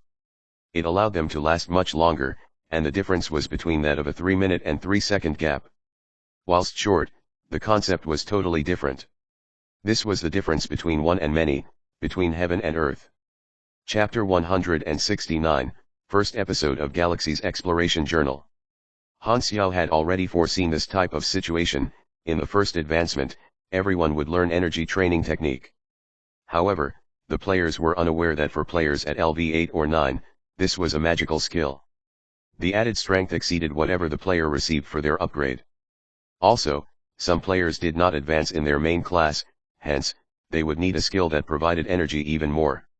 Aquamarine was the main planet for all the Chinese players. Han Xiao imparted a skill that all players were bound to learn, and while it might seem like he was scamming the players, that was not the case. It was important to note that obtaining a slight advantage in the early stages would enable one to snowball and grow stronger. In other words, Han Xiao allowed the LV10 players to acquire the skills that were only available at LV20. This way, his actions were equivalent to a win-win situation. Not only did he earn extraordinary amounts of EXP, he also enabled the Chinese players to gain an advantage over other planets' players. Perfect. Han Xiao was pleased with his plan. Why would he scam the players? All those perceptions were people's prejudices and misunderstandings toward him.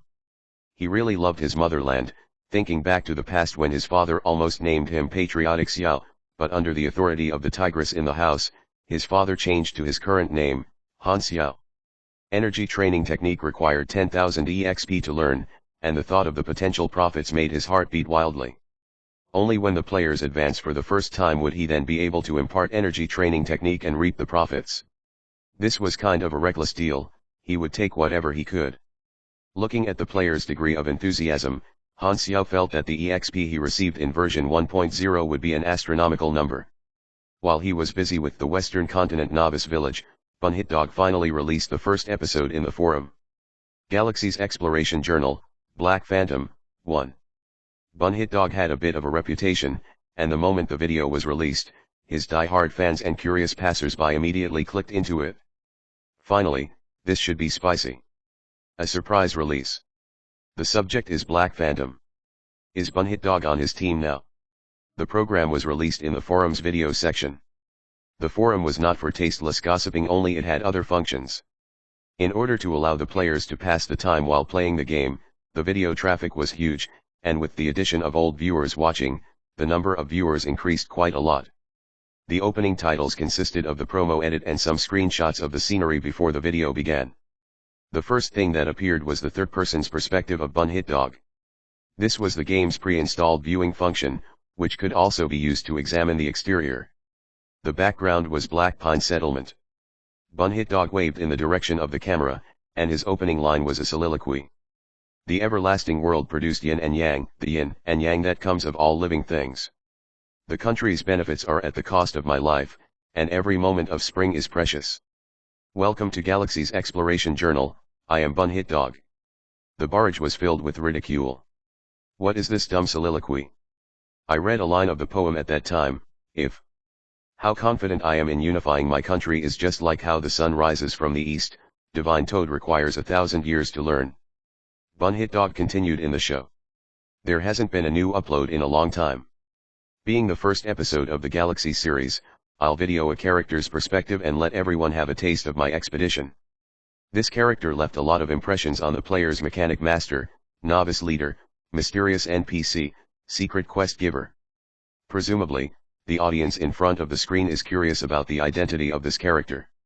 That's right, he is the person in the title Black Phantom.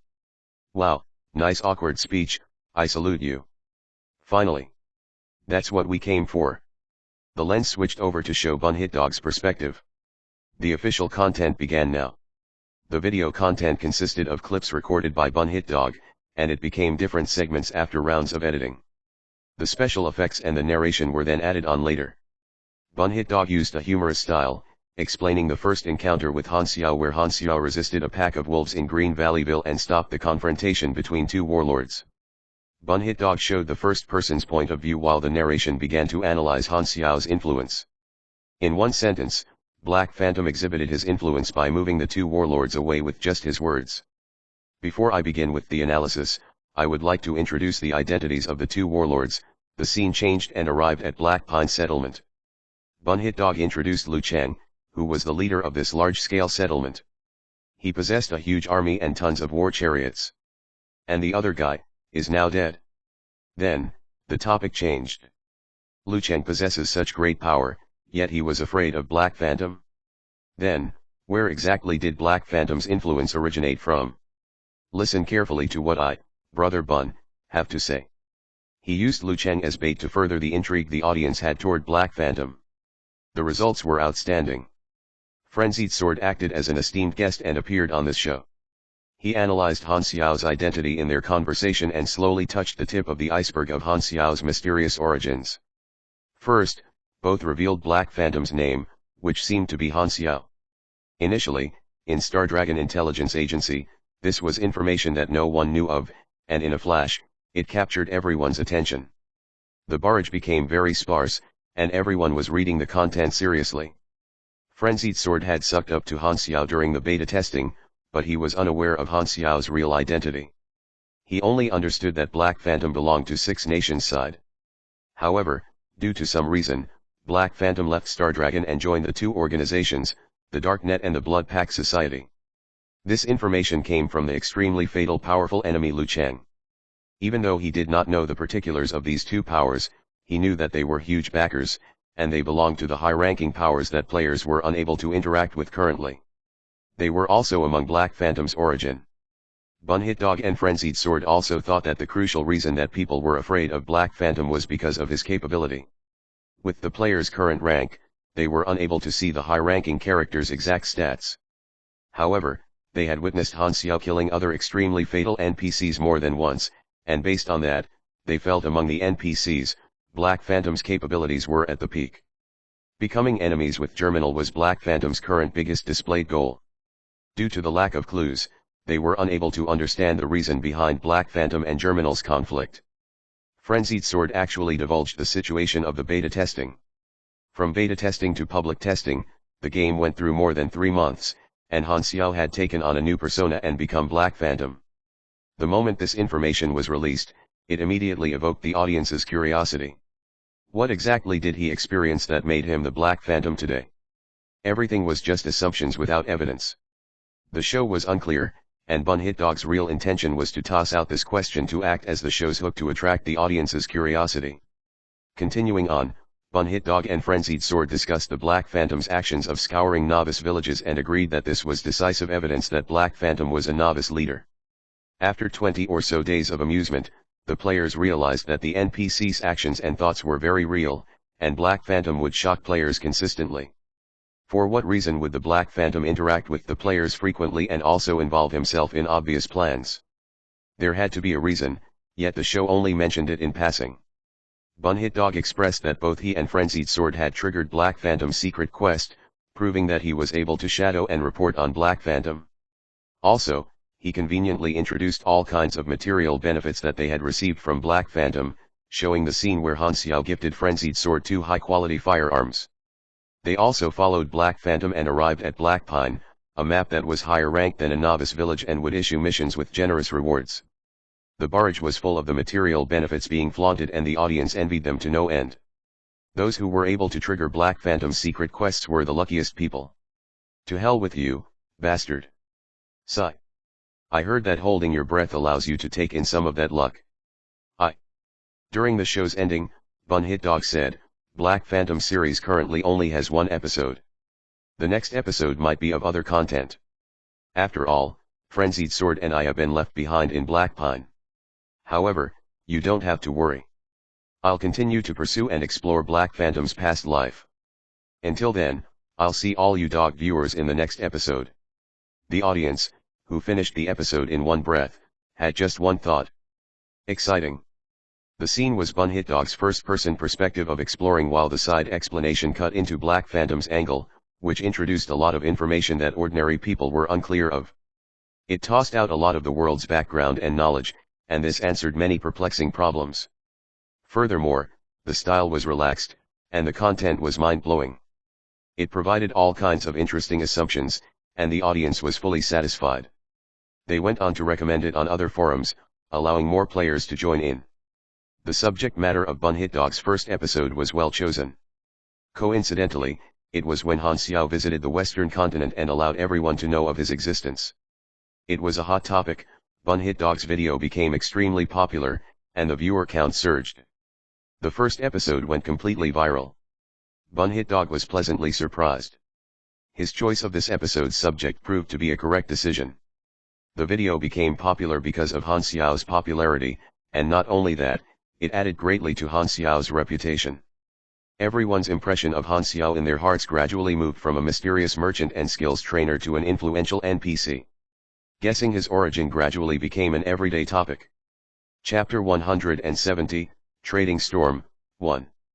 Other than the reconciliation of interests, some players had another mindset toward NPCs, which was admiration and adherence. This mindset came from the love toward a certain character, the popularity of the character, or players being fascinated by what the character had been through, which formed a group of fans for these NPCs. The classic examples of these are Dragonborn, Chloe von Einsborn, Medivh, One Punch Man, Kratos, etc. By gaining admiration and love from players, the players might behave in a biased way toward the characters when making certain decisions, such as refusing to accept missions from the enemy camp or following popular NPCs to war. Ladies, weirdos, and overly powerful characters had congenital advantages in such things. Han Xiao was confident in that. However, without real benefits, this kind of relationship based solely on admiration would not have any real meaning. To have players fight for him, perks and benefits were a crucial requirement. He knows how the players behaved. They might help out an NPC out of enjoyment, but only for a short period, and would leave sooner or later if the player did not get any benefits from it. Luckily, his plan consisted of both benefits and popularity, killing two birds with one stone. Han Xiao has also watched Bun Hit Dog's video, which was exactly what he had hoped for, to gain the curiosity and interest of players by sending out a video with some clues in it. The information flow between players and NPCs was restricted. They both had a different set of intelligence at hand, so leaking out his real name was not an issue. The Germinal organization knew that he was Zero and might even know the original name of his body, Han Xiao, but they did not know he was Black Phantom and Han Xiao. Star Dragon knew that he was Han Xiao and Zero, but they were not sure if he was Black Phantom. Players knew that he was Black Phantom, his name was Han Xiao, and he served the Star Dragon before, but they did not know he was Zero. Oh, players have yet to receive any information on Zero. Darknet only knew him as Black Phantom. Every organization only had a fraction of the information, and if his true identity was exposed one day, he would just have to change his face, and nothing would happen. He could even increase his legendary level by the time he was strong enough and choose to reveal all his identities. Since the official launch, Han Xiao's name had always been on the top of the Planet Aquamarine forums, which made him quite well known. Just like celebrities, the more people that knew him, the easier it was for him to strengthen his impression on people. The situation was going great for him. From what he had done and the help of various videos, his popularity was continually growing at a fast pace. But Han Xiao always has the habit of planning ahead. He had already started to feel an imaginary ceiling on the path of his increasing popularity. Although the functionality of the game was praised by the players, it lacked interactive storylines, and the only way that could make players actively want to interact with him was through the main storyline. Therefore, Han Xiao decided to take on one of the main storylines from Bennett. After going to 2 more novice villages, Han Xiao decided to take some time off so that the players could get some money, and he could have some time for himself to do other stuff. At the top of his to-do list would be to get the bonfire mini reaction furnace. He called Lei Jinyu to ask where the seller wanted to carry out the deal, and he gave him the seller's number. "Greetings," the person on the phone said. It was an electrical generated fake voice, so he could not figure out the age nor the gender. It was very confidential. "How are we going to carry out the deal?"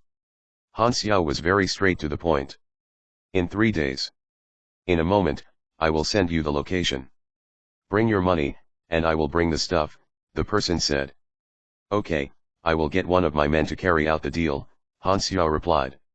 10 seconds after hanging up the call, Han Xiao received a message. Severus, the city near the border of Ordina. Financial organizations and families were deeply rooted in Ordina, so it was filled with competition and very clear class differentiation, as the country's policies were focused on the elites. Every city felt grand and solemn, and the regular rainfall created a light fog that made it look gloomy. It was drizzling in Severus. The weather was damp and bleak, which suited the atmosphere of the city.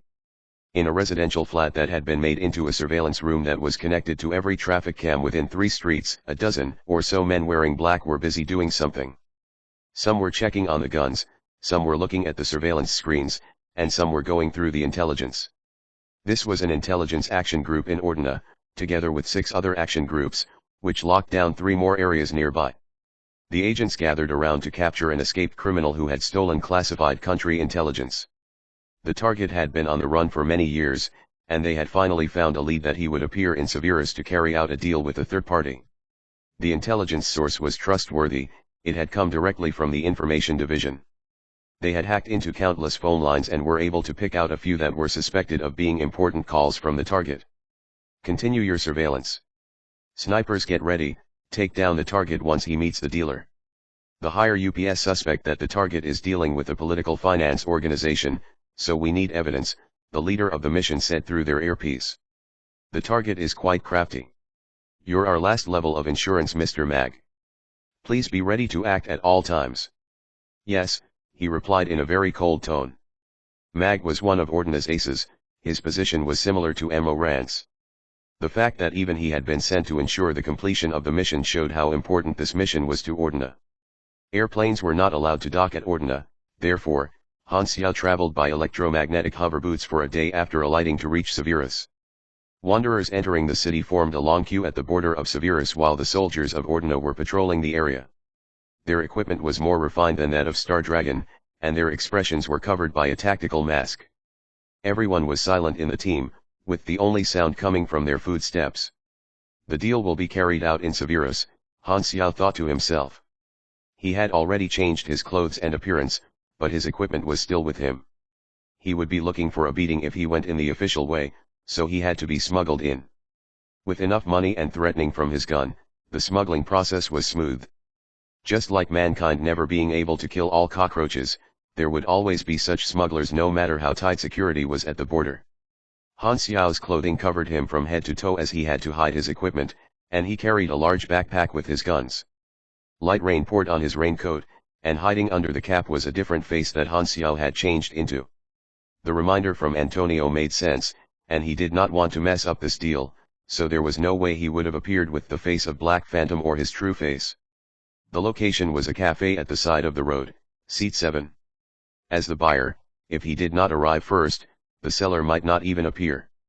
Therefore, he sat at seat 7 and looked around the cafe. The radio was playing slow music, and he could see the fog outside the windows. It was quite soothing. Half of the seats were filled, some were drinking quietly, and the others were looking at the newspaper or their laptop. The arrival of Han Xiao did not attract any attention, and they carried on doing what they were doing. It was normal and peaceful. Han Xiao called the server and ordered a cup of coffee while waiting for the seller. He looked out the floor-to-ceiling window. People who seemed to be rushing home passed by quickly from time to time while carrying their umbrellas, and a few men at the other side of the road were hiding from the rain while playing with their phones.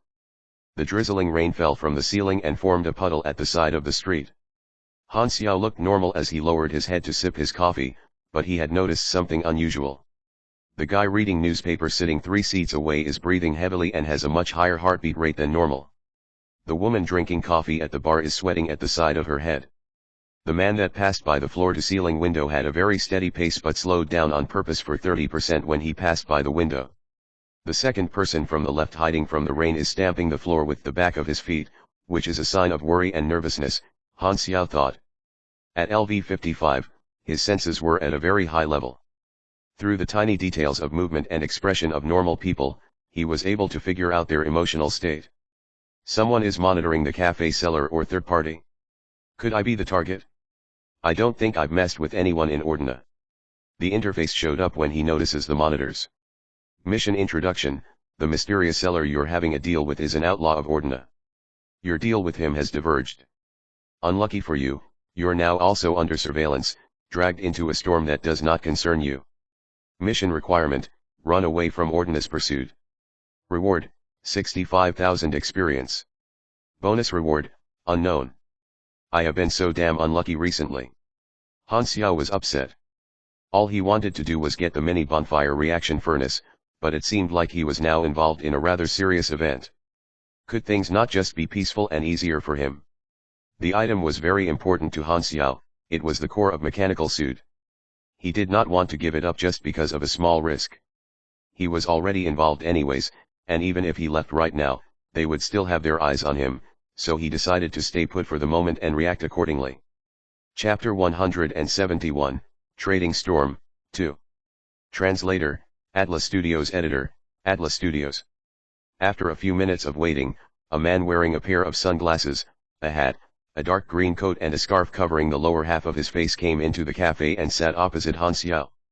He placed the metal suitcase he was carrying on the table, looked at Han Xiao and didn't say a word. The seller knew the buyer was Black Phantom, but Han Xiao was using a different face. Han Xiao and the seller stared at each other for a while and confirmed the other party's identity in silence. Strangers wouldn't have stared at each other for this long without saying a word.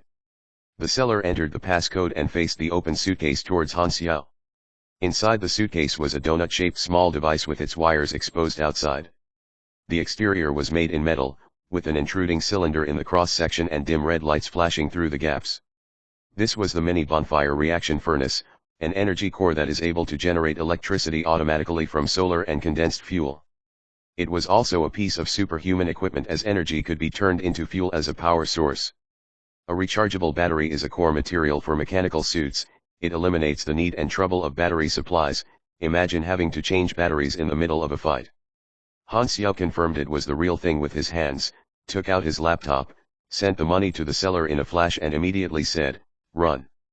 Without waiting for the seller's reaction, Han Xiao stored mini bonfire reaction furnace into his backpack and stood up suddenly. He took out his berserk eagle and shot many times at the people he previously confirmed to be monitoring him. Ordina agents took action as soon as the deal was completed, but Han Xiao was a second quicker. He had the upper hand. The firepower at within 10 meters from a gun with such high caliber was as high as a sniper. All the monitoring agents who got shot flew backwards. Although the agents were well trained and wore a bulletproof vest, they were just normal soldiers. However, Han Xiao was a level 55 mechanic, his guns were strengthened and he had all kinds of skills that further increases their power.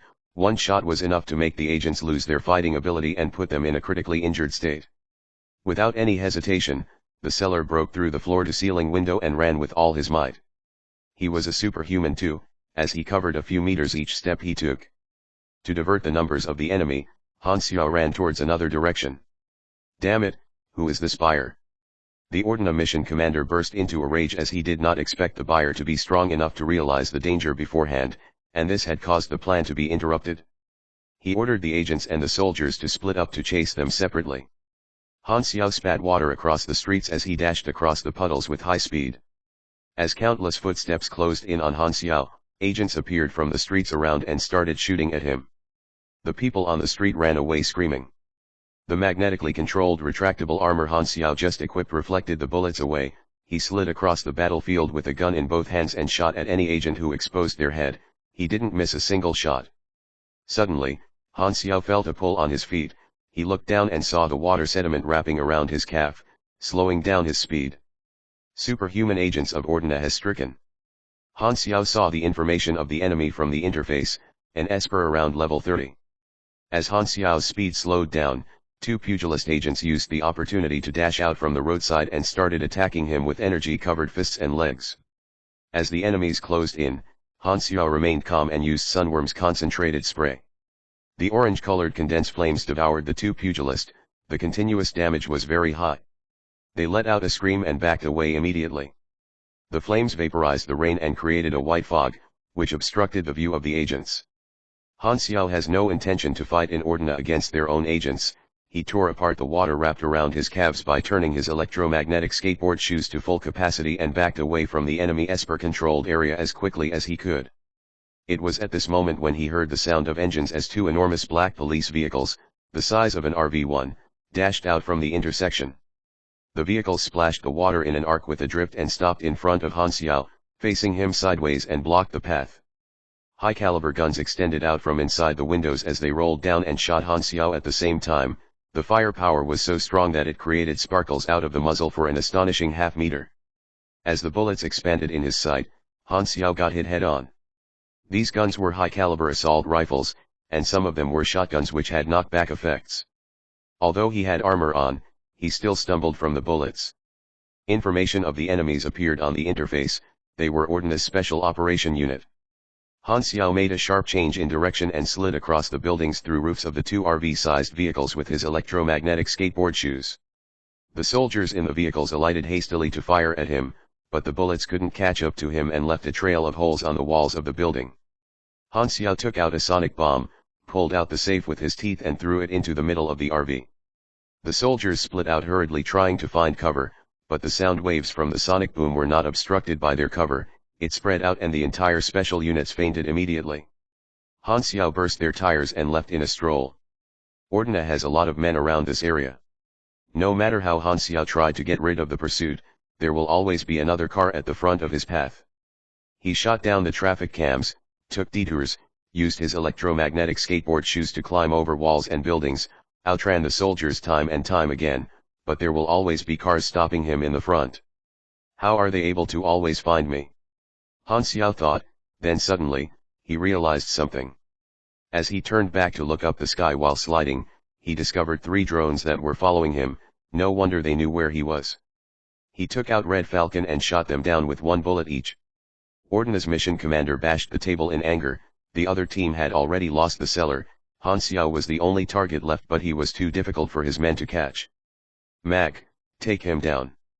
Having successfully escaped from the last few cars, Han Xiao jumped across the gaps between buildings and looked for a hidden place to change his face and clothes. Suddenly, bullets from a shotgun exploded on his back, smoke and flames broke out. Han Xiao got knocked straight into the wall, lime and broken bricks fell onto the floor. Close-range explosion had made Han Xiao lose his hearing for a little. He got rid of the lime on his head and looked up with a frown. A man was standing at the top of a building. He had all kinds of equipment on him: a bulletproof vest, waterproof clip belts, 4 handguns around his waist and thighs, a sniper rifle and 2 different assault rifles hanging behind his back, and a shotgun in his hands with smoke coming out of the muzzle. The damage from one shot exceeded the damage of common firearms. Han Xiao looked at the interface and surprise appeared on his face. A cannon master. You have entered combat. You have received the information below. Mag Leslie. Level, 56. Class, Agent LV-10, Elite Agent LV-9, Eagle Eye Shooter LV-11, Novice Mechanic LV-10, Cannon Master Apprentice LV-10, Cannon Master Trainee LV-6. Attributes, 54 Strength, 131 Dex, 65 Endurance, 146 Intel, 17 Mystic, 11 Charm, 13 Luck. Health, 1900/1900. Stamina, 940. Energy, 1230. Abilities. Well trained, plus 100 health. Strengthened body, plus 400 health, plus 4% abnormality resistance. Sharp eyesight, increased field of vision, plus 20% accuracy, plus 13% ranged critical chance. Mechanical professional, plus 18% damage when using mechanical weapon. Gun master, plus 1% ranged damage per 5 dexterity. Skills. Explosive shooting LV-5. Moving snipe LV-4. Cannons and flames LV-2. Pouring ammunition LV-3. Basic shooting LV-10. Accurate shooting LV-8. Suppressed fire LV-5. Eagle eye target lock LV-1. Intermediate machinery affinity LV-8. Extra clip capacity LV-5. Equipment. RX-108 assault rifle. Grade, white. Damage, 41 to 48. Fire rate, 5.6/s.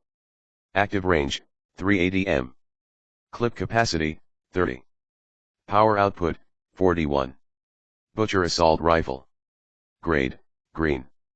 Damage, 71 to 85. Fire rate, 3.4/s. Maximum fire rate, 5.7/s. Active range, 350 m. Clip capacity, 24. Power output, 49. Tiger Claw shotgun. Grade, green. Damage, 20 to 187. Fire rate, 1.5/s. Maximum damage range, 10 m. Damage decreases as range increases. Clip capacity, 8. Power output, 48. Synthetic ceramic bulletproof vest. Grade, green. Range defense, 24 to 26. Durability, 560. Pox handgun. Grade, while. Damage, 34 to 40. Fire rate, 2.5/s. Active range, 80 m. Clip capacity, 12. Power output, 28. Chapter 172, One of My Men. Mag was a cannon master, a second-tier class of the basic mechanic class with very high damage. The better the weapon was, the greater the advantage they had. This was the first time that Han Xiao had fought a high-level enemy of his own class. Every meter from a cannon master was a wall of obstruction, and the enemy was at the top of the building while Han Xiao was at the ground. In the blink of an eye, Han Xiao completed the analysis of the situation, the enemy, the nearby terrain, and the escape route. Cannon Master, level 56, high damage but low HP. I have one chance of dealing explosively high damage, but killing him will not be easy. Their backup will arrive in no time if I'm stalled, and I don't have enough supplies to deal with an outnumbered fight. I need to use the opportunity created by damaging him to escape, Han Xiao thought. Blue lights flashed from his shoes, and he slid away. Trying to run. Mag remained expressionless as Han Xiao ran away. He had noticed much earlier that the speed Han Xiao had was from his shoes, so he used his RX-108 assault rifle and shot with high accuracy. He knew that Han Xiao would not be able to escape if his shoes were broken. However, a piece of magnetically controlled retractable armor quickly covered the shoes and blocked the bullets. That was close. Han Xiao was shocked. Luckily, he had been prepared and was able to react in time. Had his shoes been destroyed, the difficulty to escape would have been many times higher. Being attacked and not fighting back was not Han Xiao's style. Whilst tactically retreating, he fired back at Mag with high accuracy on PAR with the latter, and 3 high-caliber bullets hit Mag's chest. Physical fitness was not Mag's strength, and he could barely handle the power from the bullets. He endured the pain and followed after Han Xiao using his grappling hook gun to move between buildings. Mag had an advantage of having the high ground, so he used explosive shooting with his Tiger Claw shotgun and fired another shot at Han Xiao. The force of the explosion knocked Han Xiao into the wall once again. Before Han Xiao could pull himself out of the wall, he felt a sense of danger and immediately covered his entire body with armor. Mag stood on the ceiling with one assault rifle in each hand. He used moving snipe and pouring ammunition at the same time.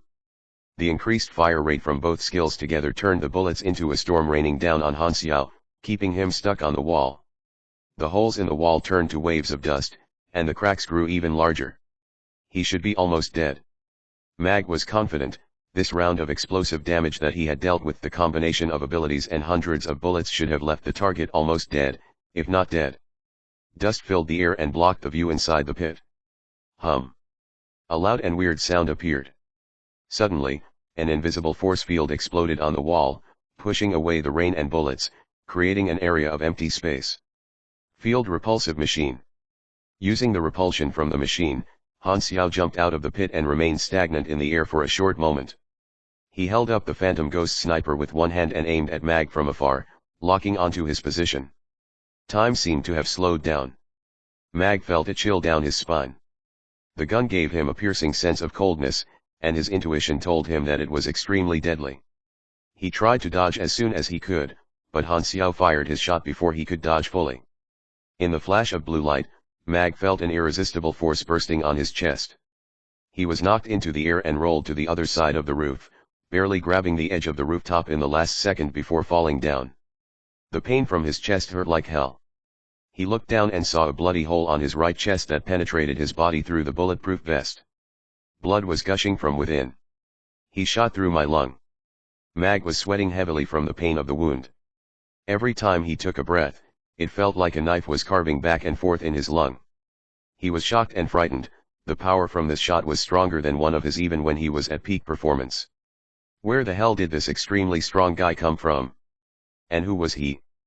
His explosive power was even superior to the Ace of Ordina, but Mag had never seen him before.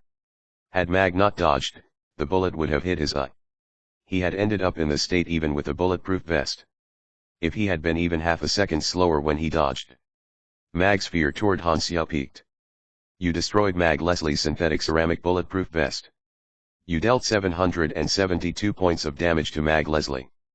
Mag Leslie has entered moderate bleeding state, losing 5 health/S for 60 seconds. Mag Leslie has entered penetrated lung state, minus 10% dexterity, minus 15% movement speed. This explosive shot was used with flaming will and overload, so the damage was frightening. Han Xiao took a deep breath. For the first time, his magnetically controlled retractable armor was close to being destroyed. The damage from Mag's storm of bullets had decreased its durability to the alarming zone of 100 points. If he had still been wearing the first version of it without all the improvements that he had made, it would have been destroyed. Cannon masters were known for their firepower. If Mag could get better firearms, his damage would have further increased. To Mag, the fact that Han Xiao was still standing after all the bullets he had fired was already quite unbelievable. If Han Xiao were to stay and continue the fight, he would almost certainly win, but he heard the engines from afar. Their backup was here. This is Ordina's territory. I'll be outnumbered easily by their countless men. Mag already knew my explosive damage, so his plan from now on will definitely be stalling me. I have already got my thing, so there's no need for me to stay and fight. Running away now is the priority, Han Xiao thought to himself and retreated without hesitation. Mag was still horrified by that shot from Han Xiao, so he acted with a lot of caution, firing a few shots and hiding into cover straight after. He seemed like a different man. Han Xiao's pressure decreased tremendously.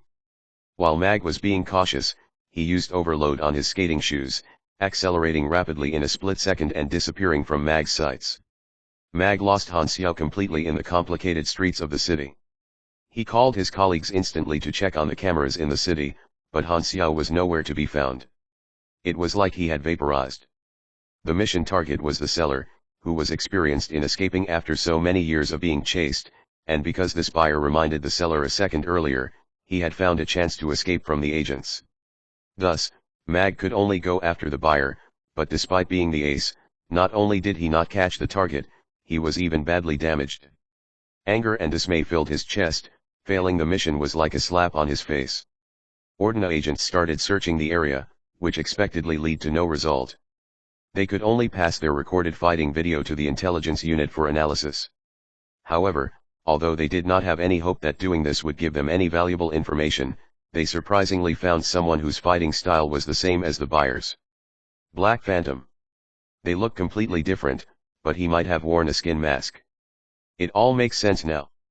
Only Black Phantom could disappear like a ghost. In the action command room, Mag was being treated by the doctor. His face was gloomy.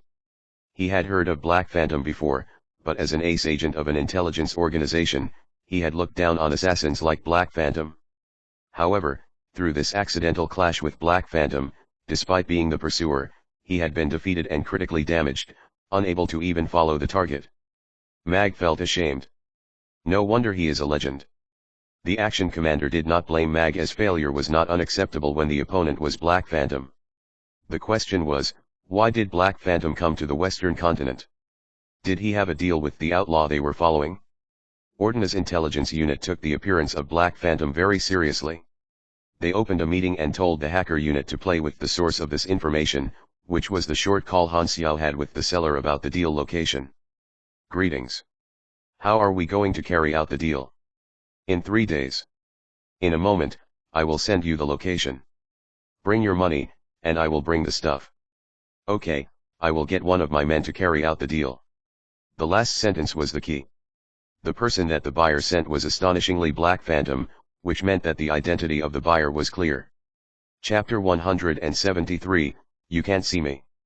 After running away from Mag's sights, Han Xiao turned back to the direction that he had come from, where the surveillance cameras were destroyed. He changed his clothes and the face on the skin mask, dove into the crowd, and escaped successfully. He headed to the border, and just as he expected, the border was locked down as special operation units and scouts searched everyone who passed by. Aren't I so unlucky, getting into a fight with agents when I just wanted to buy some equipment? It seemed Antonio's words had become the truth. He really met people from Ordina's intelligence organization. Their ability to extract information was undoubted. Han Xiao figured they would probably be able to sniff out that he was Black Phantom from his fighting style. Well, he had no choice since he was running for his life. Of course he could not hold back, or he would have been dead. Why is it so tough to just keep a low profile? Han Xiao sighed. Exposing his identity was not going to affect him since nobody really knew who he was, but he felt like someone got into trouble because of that. Never mind, it was a small issue anyways. At least Han Xiao got the mini bonfire reaction furnace. He was contented. Han Xiao knew where human smuggler was. The border being locked down would not obstruct him from smuggling himself out. Although the price increased, it was acceptable to him. After going to a rural area in Severus and smuggling himself out of the city, 1 hour had already passed. The rain had stopped. Replacing the clouds and fog, the sky was sunny and bright. While on the road with his hover shoes, Han Xiao's phone suddenly rang. It was from Bennett. Why did the Ordina intelligence organization call the higher UPS of my organization, asking for an explanation and even compensation? What the hell did you do on the Western continent? Bennett was at a loss for words. It felt like misfortune just fell down onto him from the sky out of nowhere. Ordina showed him the evidence, which was the recording of the phone call, and Bennett could easily tell that the voice of the buyer was clearly Han Xiao.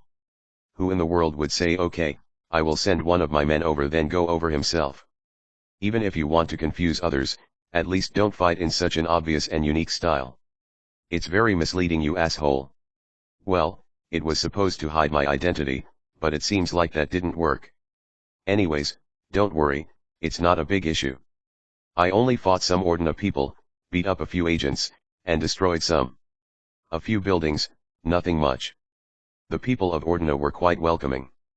By the way, the weather here is not good at all, it keeps raining and feels really gloomy. It's not like the southern continent, where it feels like spring and is very comfortable. I prefer southern continent's weather much more. Bennett was stunned. How did you change the topic so naturally to talk about the weather? Could your skills to change topic be any worse? Han Xiao laughed it off and said, it was an accident, that's all. I've got something to attend to, got to go. You asshole. Han Xiao hung up the call quickly before Bennett finished the sentence. Whew, that was definitely a misstep. Didn't expect Ordina to be this angry. Did they really have to be? Dragged in completed. You received 65,000 experience. You completed the hidden requirement stop mag and helped the mysterious seller to escape within 3 minutes. Han Xiao raised his eyebrows and thought, so, this is the hidden requirement. Luckily, I didn't leave the seller behind. He had actually come up with 2 plans at the time. One was to not do anything and let the seller attract the attention of Ordina since he was not the target anyway. But he went with the other plan, which was to warn the seller. Looks like I made the right choice. Han Xiao had a smile on his face. He had hoped the reward to not be experience anymore. Since there were already players, he was not in need of it. You received bonus rewards. Character Summon Card, Dion. LV30 Special Dungeon Crystal, Alena Infiltration Plan. Plus 30 Relationship with Dion. Trading is now available. Dion. Han Xiao remembered with joy after thinking back for some time. Dion was a mysterious NPC on planet Aquamarine. He was part of a hidden organization that kept a very low profile. Dion sold all sorts of rare supplies.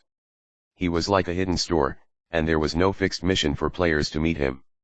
They had to pray to the goddess of fortune. And even if players had the chance to take on the mission, if they did not fulfill the hidden requirement, they would also miss the opportunity. So, he was the seller. Han Xiao was a little astonished. His phone rang again. This time it was from the seller. My phone was tapped. I have settled it, so my calls will not expose any more secrets. I dragged you into this. I heard Mag also took part in the mission. If you did not warn me, I might not have been able to escape. I owe you one. Since you are calling me, it means you wanted to repay me. Han Xiao acted like it was not a big deal, but he was laughing with happiness on the inside. You can call me Dion, the seller said. Usually I don't do business with new customers, but you're an exception. I will give you 20% off everything. Only 20%. Han Xiao raised his tone. Can you give a bit more? Dion was stunned. Should a legendary killer not be more mysterious? He remained silent for a moment and replied, 20% is a very high discount already. Fine, Han Xiao said mockingly. Not long after, Han Xiao received a message, the item list of Dion's store. There were many rare items, and some of them were likely even secret research documents of the 6 nations. There were even high-tier machines, which included the mini bonfire reaction furnace and a few nanotechnology machines that he had seen before from Lei Jinaiu, who had also traded with Dion before. Han Xiao was very delighted. He had a large sum of money earned from the 2 novice villages in Western continent, which he could spend in any way he wanted to, and he was in need of new parts to build the mech. Quickly deciding with a few mechanical items, Han Xiao asked, how do we make the deal? Through a meetup, but this time at a rural area, in 3 days' time.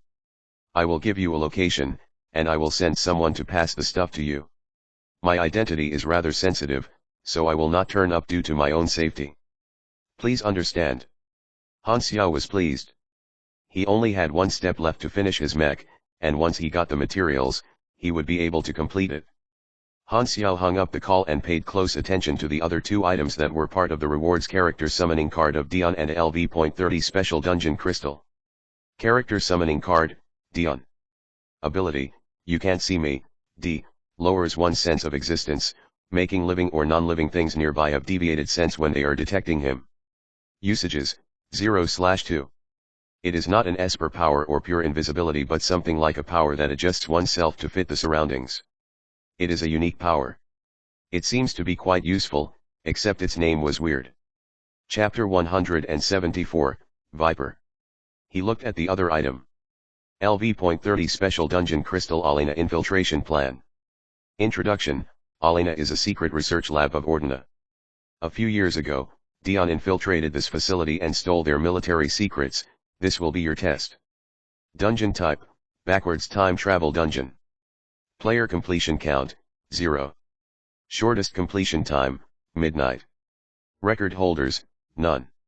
The dungeon missions only appeared when inside the dungeon. Han Xiao guessed that it would require him to take on the identity of Dion and steal the secret documents just as Dion did. Using dungeon crystal was risky for him, so he kept it unclaimed in the interface, considering selling it to players in the future.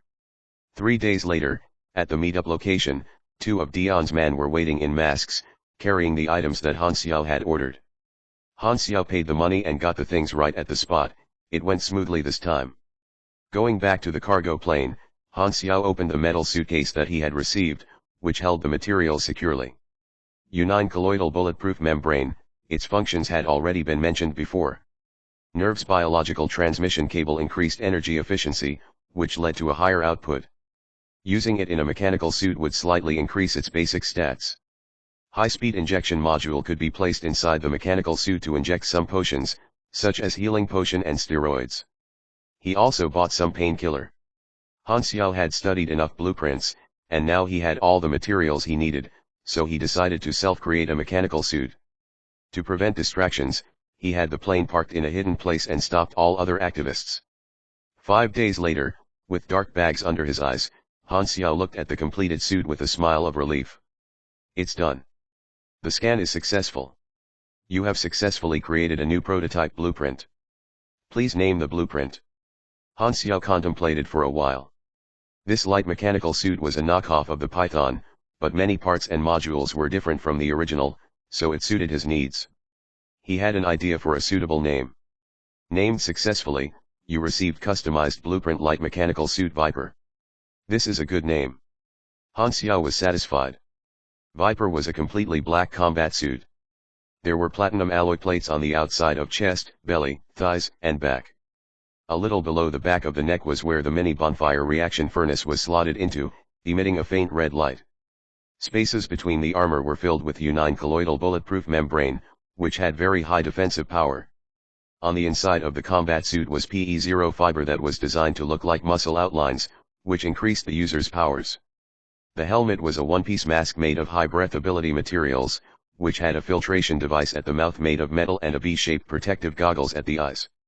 From the user's perspective, the goggles had technical functions that listed out data scanned and captured from the battlefield. There were also many weapon modules in the suit. Viper. Type, single unit light mechanical combat suit. Grade, white. Basic stats. Armor 5600/5600. Defense 137. Power level 578. Energy 2600/2600. Height, 1.82 m. Weight, 108 pounds. Control method, body plus low-class smart chip. Power source, mini bonfire reaction furnace, self-charge. Recovers energy at 20/min. Energy conversion rate from user, 10:6. Stationary mode energy usage, 12/min. Combat mode energy usage, 28/min. Core power capacity, 421/600. Bone structure module, PE0 nanotechnology fiber. Biological muscle inner bone. Strengthens muscle when the user moves the body. Hardens muscle under attack. Increases attributes, strength plus 38, dex plus 25, defense plus 12. Power output, 70. Armor plating module, platinum alloy plate. Armor plus 1800. Def plus 30. Power output, none. Armor plating module, U9 colloidal bulletproof membrane. Armor plus 2400. Def plus 45. Power output, none. Exterior module, optical camouflage. Reflects light to achieve invisibility to a certain extent. Power output, 20. Eye module. Combination of, electrical scanning, thermal vision, night vision. Display information in technical hologram screen. Power output, 25. Right hand module, heating hand plate. Produces a high amount of heat and deals continuous damage. Energy cost, 1.2/s. Damage level, 94. Power output, 50. Left hand module, as above. Right wrist module, Sunworm mini flamethrower. Energy cost 1/s. Damage level, 98. Power output, 50. Left wrist module, field repulsive machine, directional. Releases repulsive energy in an arc of 150 degrees and 20 m. Cooldown, 30s. Energy cost, 10 per use. Power output, 60. Leg module, electrical hover boots. Energy cost, 5/min. Power output, 30. System module, body condition check. Power output, 5. System module, smart fire control system. Aim assist. Power output, 5. System module, target analysis database. Power output, 5. Subsidiary module, high-speed injection needle. Equipped, painkiller. Power output, 10. Subsidiary module, mini spider detector *8. Power output, none. Subsidiary module, electromagnetic pulse controller. Applies excitement. All stats plus 5%. Duration, 15 minutes. Energy cost, 5 per use. Power output, 10. Subsidiary module, SUI anti-radar coating. Power output, none. Subsidiary module, mini radar. Power output, 18. Subsidiary module, air filtration device. Includes oxygen storage capability, can store up to 15 minutes worth of oxygen. Power output, 8. Subsidiary module, thermostat. Power output, 10. Additional ability, strong capability. During combat, distributes energy to biological muscle inner bone. Increases stats, STR plus 40, Dex plus 20. Additional ability, toughness. Using platinum alloy and U9 colloidal bulletproof membrane, gains high resistance against corrosion, high temperature and other abnormal states. Remark, a successful knockoff. Finally, I have completed the mechanical suit. Han Xiao was excited. He had also received close to 20,000 experience from making it. Viper was mainly used to increase the power of a single person and consisted of generally smaller modules. The power capacity was not full yet, so it could include more modules in the future if Han Xiao so desired. Viper raised the combat power of Han Xiao to a whole new level, and it did not interfere with him using other guns, grenades, or weapons. This mechanical suit was a second combat tactic, which provided higher survival capabilities and increased all of his stats. If it was in combat mode, it would increase Han Xiao's strength by more than 2 times. Han Xiao now had a sniper at long range and mechanical suit at close combat. Furthermore, Viper was lightweight, it could be folded into a suitcase, and Han Xiao had his magnetically controlled retractable armor for when he was not wearing the mechanical suit. I will have to test out its actual combat capabilities. Han Xiao decided on the next destination. It was where the tragedy of La Potter took place. What convenient timing, killing the beast boss over there was also part of his plan. The tragedy of La Potter occurred in a forbidden zone that was filled with wild beasts. The beasts in the area were strengthened by a mutation virus called Death Virus. A group of mutated rhinoceroses galloped across the maroon earth.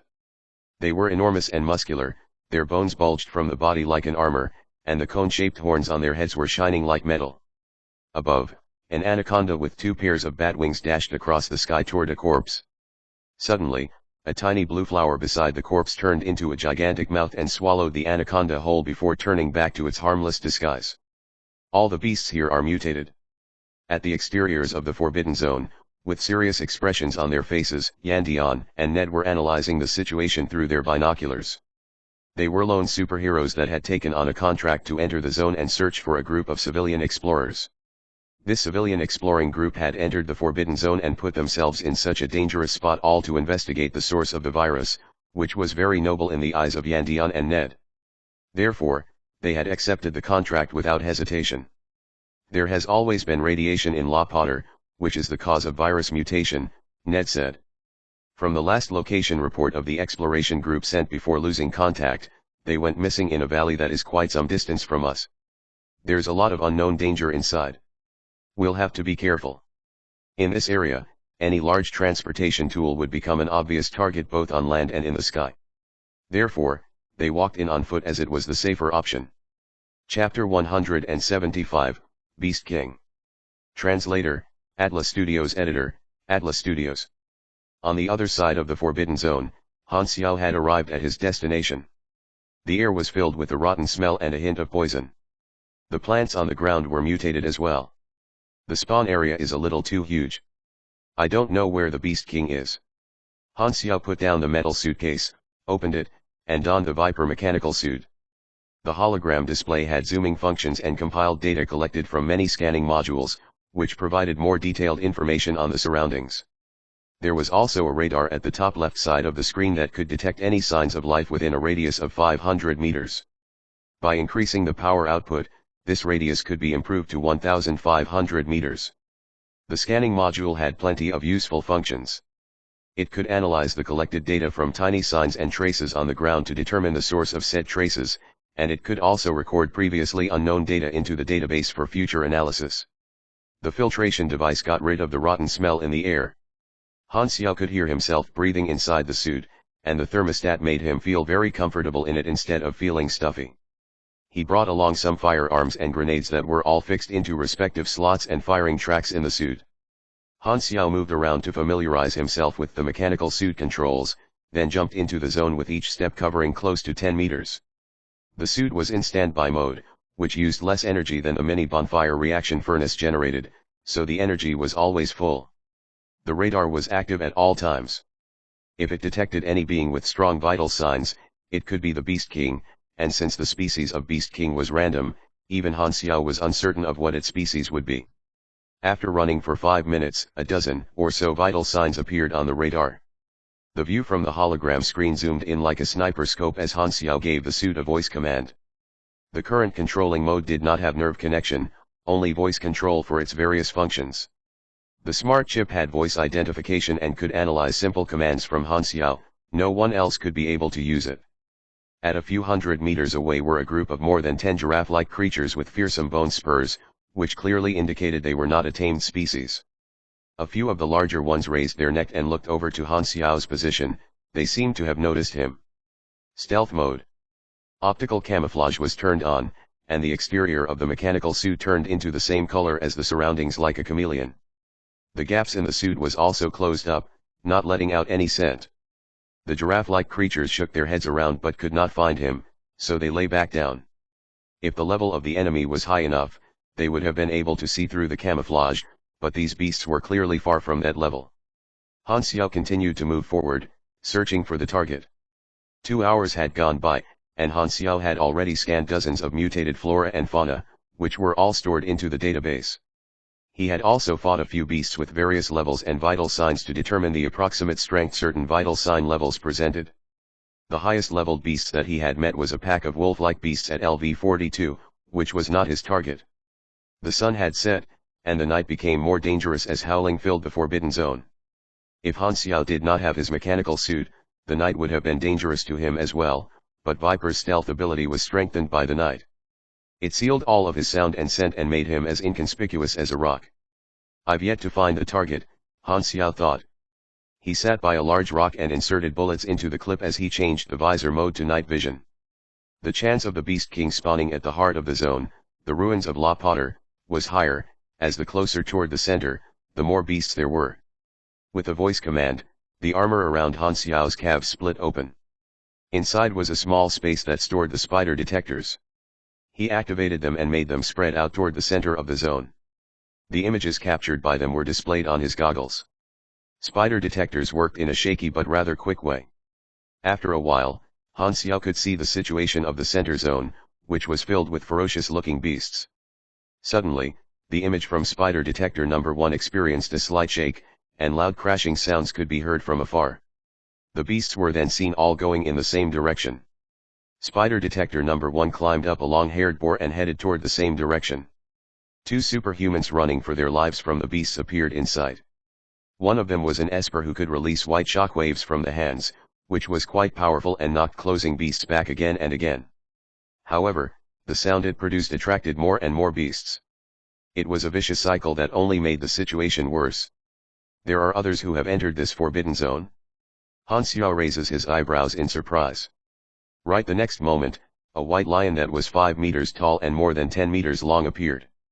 All the other beasts got out of his way with fear, and those who did not were all dead. Han Xiao's eyes twinkled.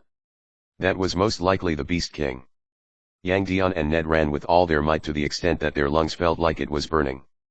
Behind them were more than 100 mutated beasts and an enormous white lion. All of this is because of your power. Its sound attracted so many beasts. Yang Dian said while clenching his teeth in anger. Shut up.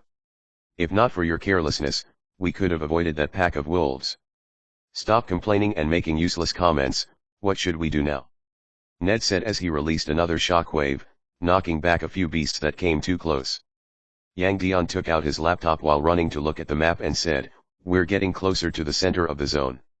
It's extremely dangerous there, so we have to change direction now. They turned hastily. The beasts were chasing closely with the enormous white lion leading ahead. Ned's shockwaves could only stop its movement for a mere second and could not even push it back even the slightest distance. Ned was sweating heavily, he was running out of energy. This time, a cliff appeared in front. There was a gap on the ground that could only fit a human, and he had to enter sideways. Quick! Hide inside! They were overjoyed. Suddenly, Ned noticed a huge shadow below him expanding at a fast pace. Turning around with surprise, Ned saw the white lion jump toward him and slam its claws straight down. The wind from the raw power of the beast was so strong that Ned could barely open his eyes or breathe. You go first! Yang Dian shouted as he pushed Ned away. He then punched toward the claw with blue flames wrapping around his arm. He was a pugilist that had a stronger physique and could endure more damage than Ned, so he was confident it would not be a problem to block just this one attack. Fists and claws clashed with each other. The sound of bones breaking could be heard clearly. Yang Dian's arm was fractured, and a few of his ribs were also broken just from the impact alone. He threw up a mouthful of blood and flew up like a pebble. Ned quickly pulled him along into the gap between the ground, and the claws followed them the next moment and broke stones into pebbles. They almost did not make it. Such strong raw strength. Yang Dian's face was twitching from the pain. A strong pugilist like him had been critically injured by just one hit. The power of this lion was unheard of. Ned was even more aghast. He knew the power of Yang Dian, but even he could not handle a single hit from the white lion. They probably would not survive this time. The beasts surrounded the outside, so they had no other choice but to depend on this gap to live. Fortunately, the beasts could not enter, for now. They kept scratching the entrance, trying to create a bigger gap. Every time they heard the sound of claws against the rocks, their heartbeat became faster. Yang Dian took out bandages and ointment to treat the wounds. What they would face next could very well be a death battle. Thus, he had to recover as quickly as possible. Ned was also trying to recover as much energy as possible, even it meant he would suffer more injury in the future. All they wished was to get through this. All of a sudden, the beasts outside gathered tightly and started running toward each other. The white lion let out a loud growl and started killing other beasts. The beasts also started to turn against each other. Blood spilled everywhere, and growling rumbled on continuously.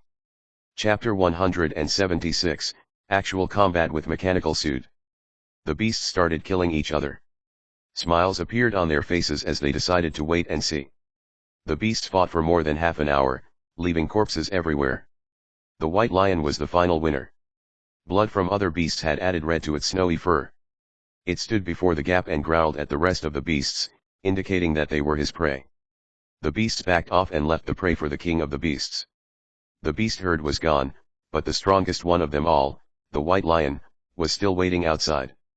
As it clawed at the hole, the opening became larger, so it would not be long before Yang Dian and Ned had nowhere to hide. Their hearts sank to the bottom. Ned bit his lips and said, "Your wounds are too severe. You be the bait, and maybe I can live." Yang Dian looked at his heavily wounded body and said, "It's true I won't be able to escape. It's better for one to die than both." If you can make it out alive, remember to take care of my family. I will. I will raise your child and take care of your wife. They looked at each other and stayed silent for a moment. Then they both gave a bitter smile. Stop talking nonsense. If we're going to die, we'll die together.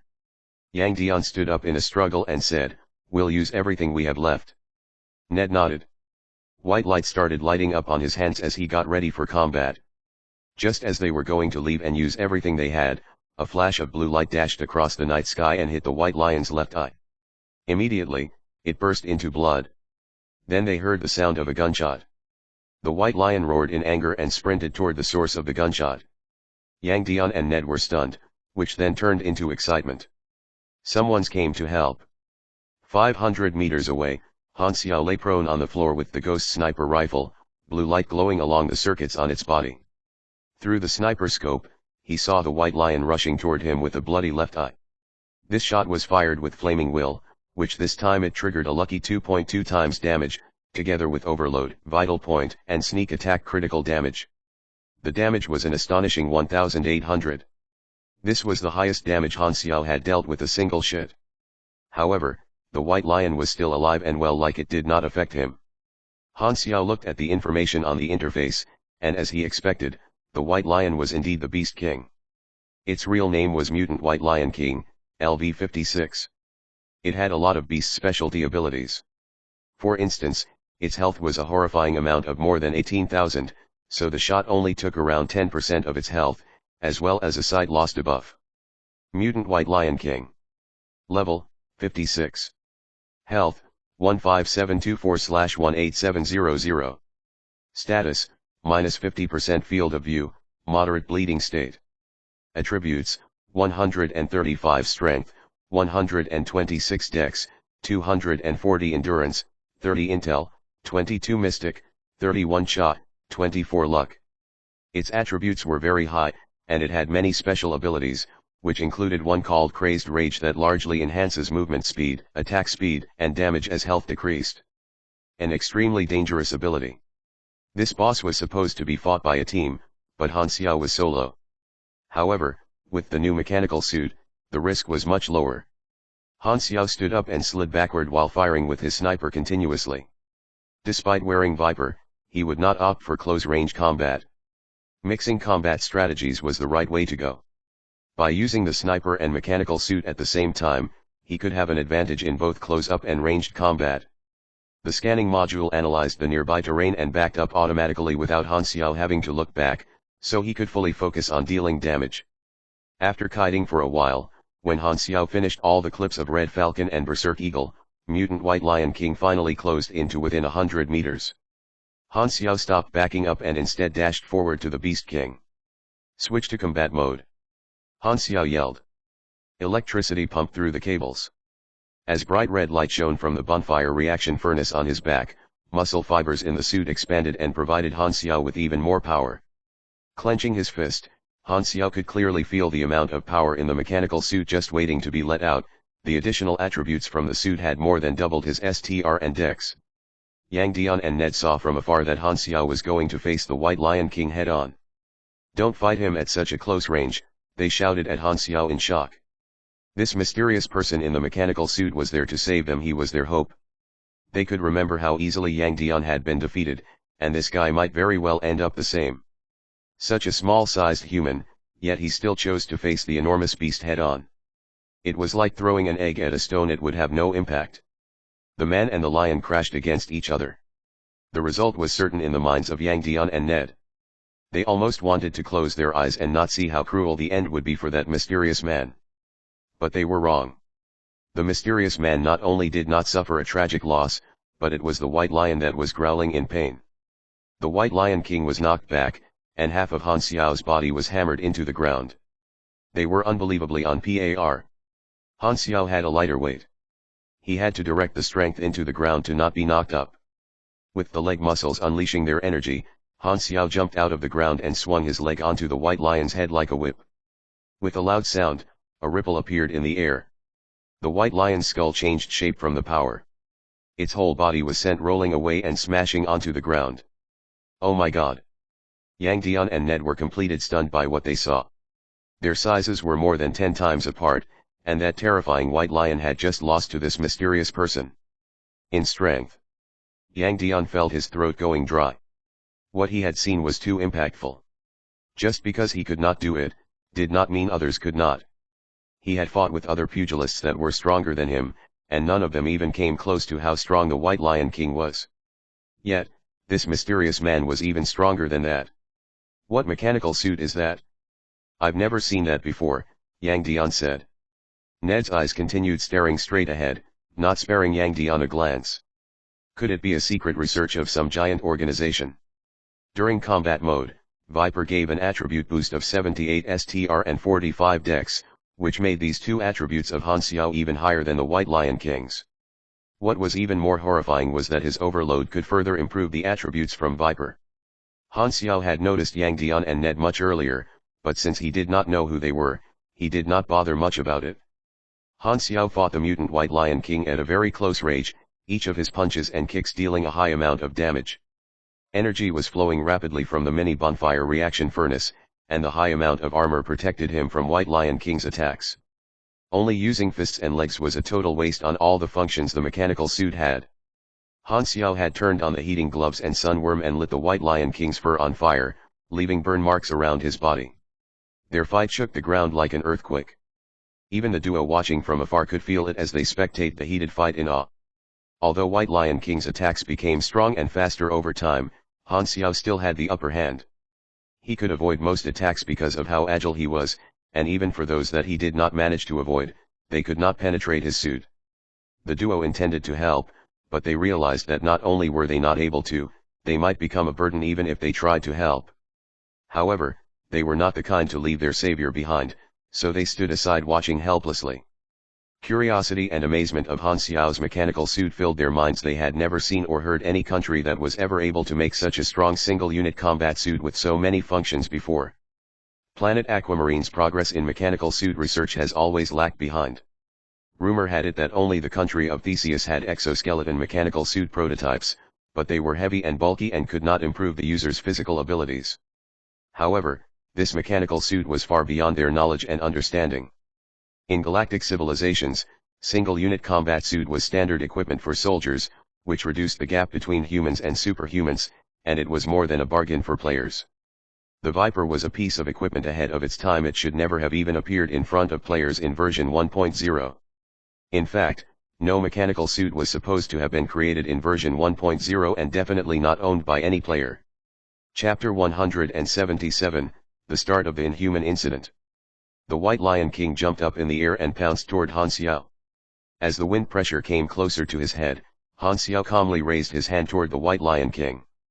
An invisible force shot out from his arm as he turned on the field repulsive machine. The White Lion King was knocked back and fell to the ground. Han Xiao was using many modules simultaneously, so the energy level was steadily decreasing over time. After countless punches, the White Lion King's health was down to around 30%. The White Lion King howled toward the sky. Its skins turned red, it had entered rage mode. Or as the players called it, the second phase. Han Xiao could feel the pressure bursting in a short moment. I shouldn't face him directly during rage mode. Han Xiao decided to retreat to a safer range. For the time being, it was his combat style to be able to strike and escape anytime he wanted. The White Lion King chased him for some time, then it slowed down, showing signs of exhaustion. Just at this moment, Flaming Will's cooldown ended. Han Xiao immediately held up his ghost sniper rifle and shot at the other undamaged eye of the White Lion King. This was the highest damage multiplier he had gotten ever since he learned overload 4.1 times. Lucky. With this one shot, the only eye that the White Lion King had left burst into a cloud of blood. It was gravely injured and fell to the ground with just a few hundred points of health left. It's dead. In his excitement, Han Xiao let out a sigh of relief.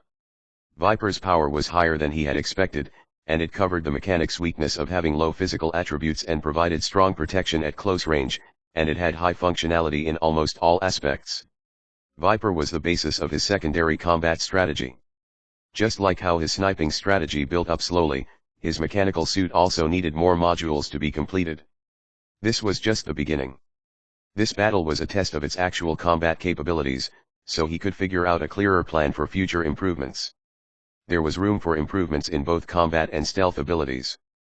The White Lion King was unable to move, so Han Xiao went up and finished it easily.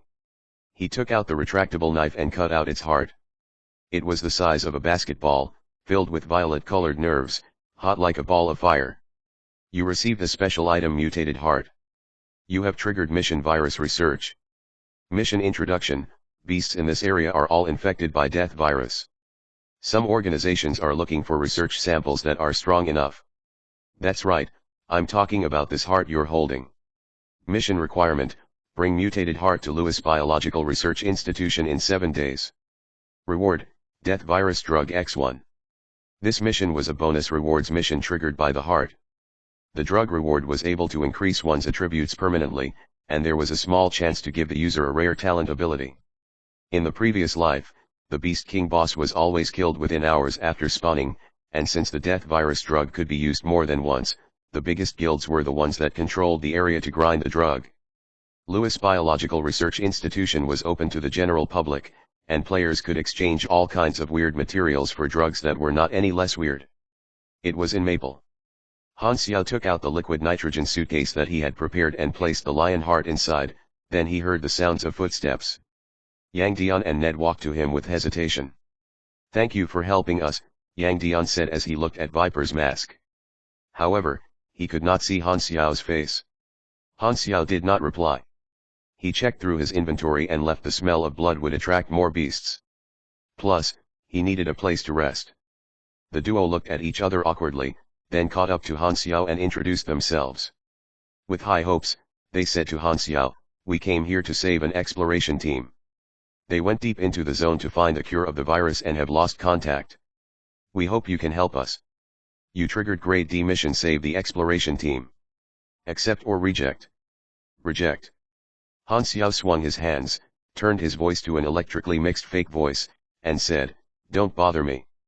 Saving them would mean having to bring a group of normal people across the forbidden zone. The chance of success was too low.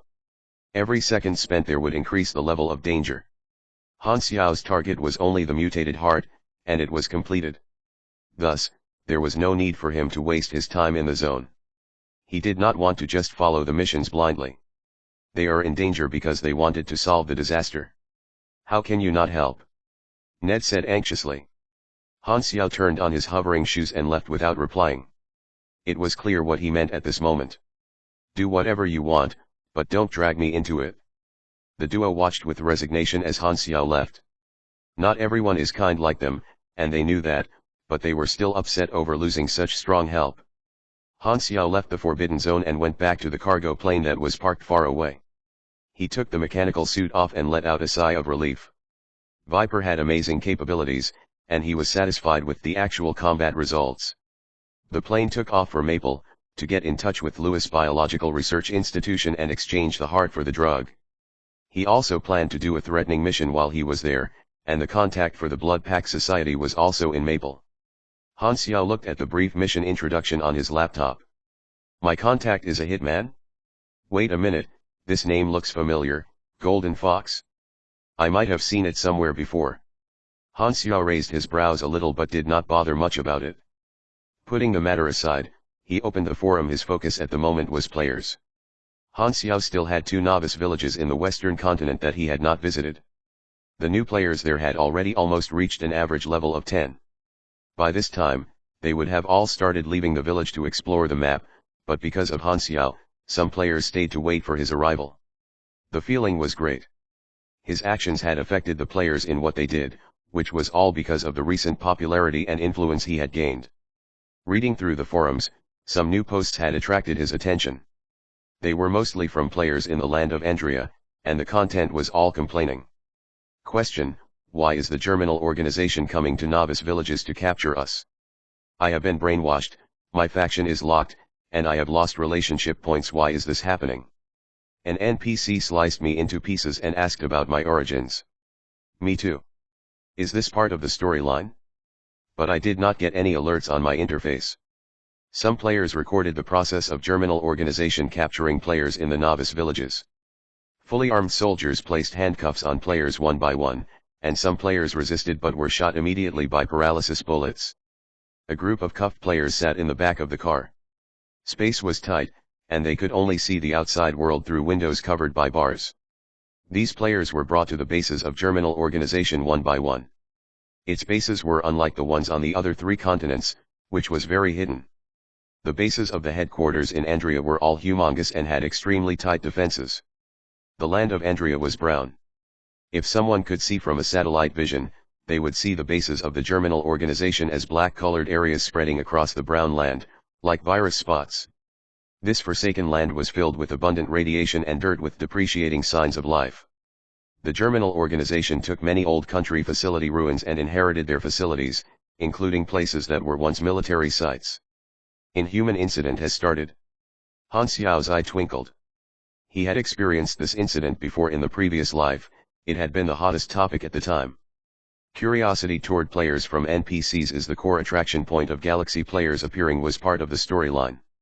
Different planets had different approaches toward the players, and planet Aquamarine was the first planet for this to happen.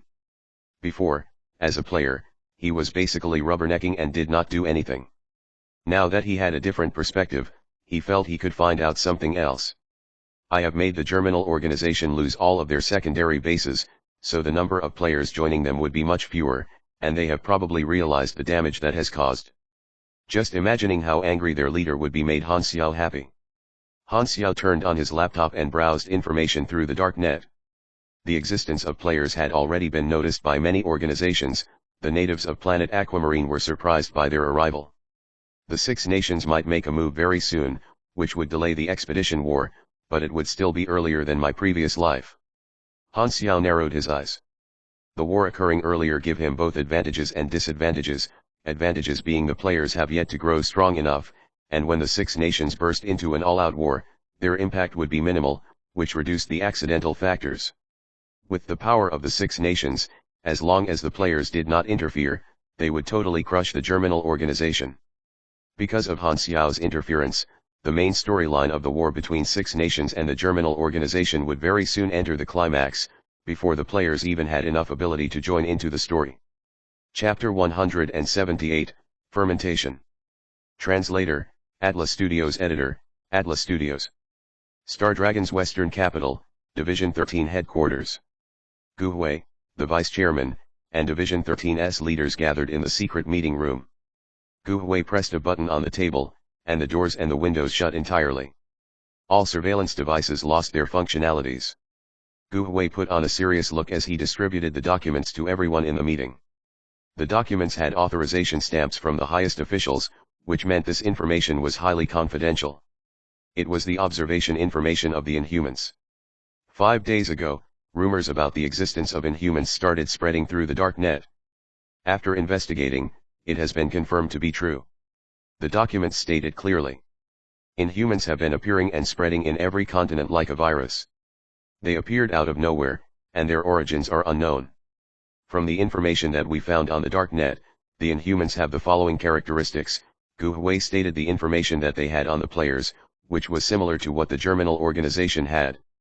They knew that the players disappeared instantly, would not die, and one other point. Through our observation, their average power is not high. The threat level is identified as low. If we don't suppress this phenomenon, it might spread like a disease and cause a disaster, one person said. Gu Hui nodded and said, the highest officials have given us their commands. Contacting these Inhumans will now be our priority. What about the expedition? The supplies and our army have already been prepared. We can head to Andria anytime. The highest level superiors have already come to an agreement with the leaders of other countries to temporarily stop the expedition. We have to first understand the situation of this inhuman phenomenon. It has higher threat potential. Gu Hui knocked the table, he scanned through everyone and said, ask our people to bring back some Inhumans. Also, be friendly, we do not know anything about their origin. Some of our agents are undercover in Andria. Should we call them back? The head of field operations said. No need, let them retrieve more intelligence. We have enough manpower, Gu Hui said. When we have a conclusion on this, maybe the officials will seek help and answers from the galactic civilizations. As the average level of players became higher, their actions made a greater impact and attracted the attention of the organizations. The Six Nations, Vagrants, Darknet, and many large financial organizations were all paying attention to the inhuman phenomenon. They had been sending their people to contact these inhumans with different approaches. Some were friendly, and some were not. The exception was German organization. They captured large numbers of players in Andria, which forced player in the novice village to leave the village early. For players, which organization they joined would not actually make a difference to them, but they would naturally want to resist if they were forced. The Germinal organization had definitely left a bad impression on players, and for those who were already captured, they could only accept their fate. Players in Andria had a tough time. Their game experience was extremely bad, but it made players very curious about one thing: why were the NPCs surprised about their existence? The NPCs acted almost like real people. More and more organizations started contacting players, and more players experienced similar situations. They started making guesses actively on forums about the situation, and this topic soon became the most popular topic in the forum. This only happened on planet Aquamarine and not any other planets, so a large number of players from other planets visited the planet Aquamarine site, which made it the most visited planet site of all the novice planets. There were hundreds of new posts every second. Its popularity was astonishingly high. All kinds of speculations surfaced. The seemingly most possible and accepted theory was the Electrolux theory, but the game developers did not give any response. Players could only make random guesses, some of which were quite out of the box. We actually went through reincarnation to conquer a new world for our gods, serial number A12651 reporting for duty.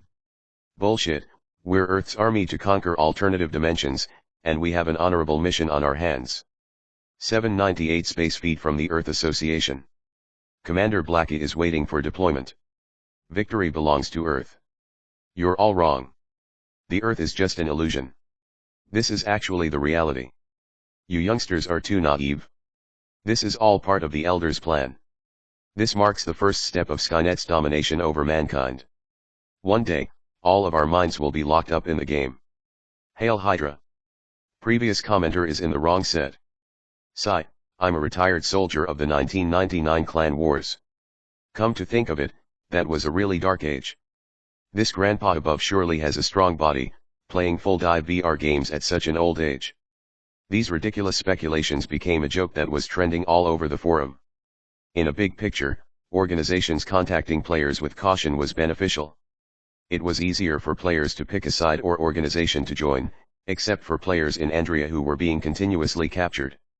Han Xiao was following the situation. He had information from both the Darknet and the forum, which meant that he knew much more than any players or NPCs. The mindset of both parties was very different. The organizations were careful and serious about it, while the players found it fun. Interesting. Han Xiao raised his eyebrows. The influence from the Inhuman incident was slowly fermenting as the organizations found out more and more about the players' characteristics. The pro players from my previous life should have met their opportunities by now. Planet Aquamarine was China's base camp, so there would definitely be some players who had met an opportunity, unlike other normal players. The storyline was going on the right path. Han Xiao rushed to Maple, as the mutated heart mission had a time limit. Lewis Research Institution was in Kalos City in Maple. It was not near the border this time, so Han Xiao had to travel in a car for 2 days after being smuggled into the country. The country of Maple felt lifeless. Its rigid political system, uneven wealth distribution, and resources were all tightly controlled by politicians, and the low class had very limited opportunities to improve their life. Barely living and just waiting to die was the best phrase to describe civilians in Maple. Walking on the street, long-faced pedestrians passed by him. Han Xiao rubbed his face. He felt that such a confident and handsome face did not fit in with the state of the people on the street. Han Xiao changed his face again and even wore spectacles. He was sure that nobody could recognize him. Lewis Research Institution building was very tall and silver, which fitted the technology theme.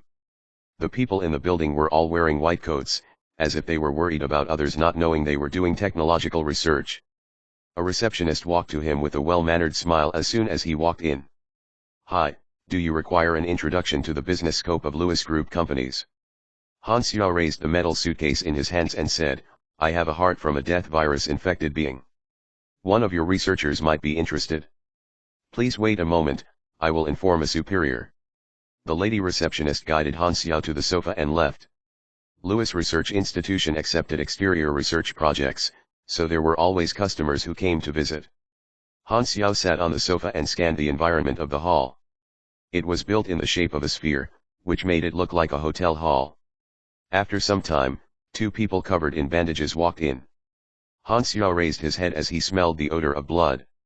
It was the superhero duo he had met in the Forbidden Zone. These guys were saving some exploring team. Could it be that the team was from Lewis Research Institution? Looks like they failed and are badly injured. Han Xiao raised his brows but stayed put as they did not recognize him. Chapter 179, The Research Institution. Yang Dian and Ned were frustrated. The exploration team that they were trying to save belonged to Lewis Research Institution, and it was Lewis Research Institution that entrusted them with the rescue mission. After Han Xiao left, they had rested for a while and started searching with caution. Eventually, they found the target at the valley that the exploration team had lost contact in. However, all of them had been infected by death virus and had mutated. Bone spurs grew on their bodies, and they had turned into crazed beasts. There was no way to save them anymore. The leader of the exploration team had been able to retain a small part of his sanity. He gave the duo a metal suitcase and told them it contained an important material that could create the cure for death virus. With his remaining rationality, he requested that they take it back to the research institution. The duo had no choice but to abandon the incurable exploration team and leave the Forbidden Zone with the suitcase.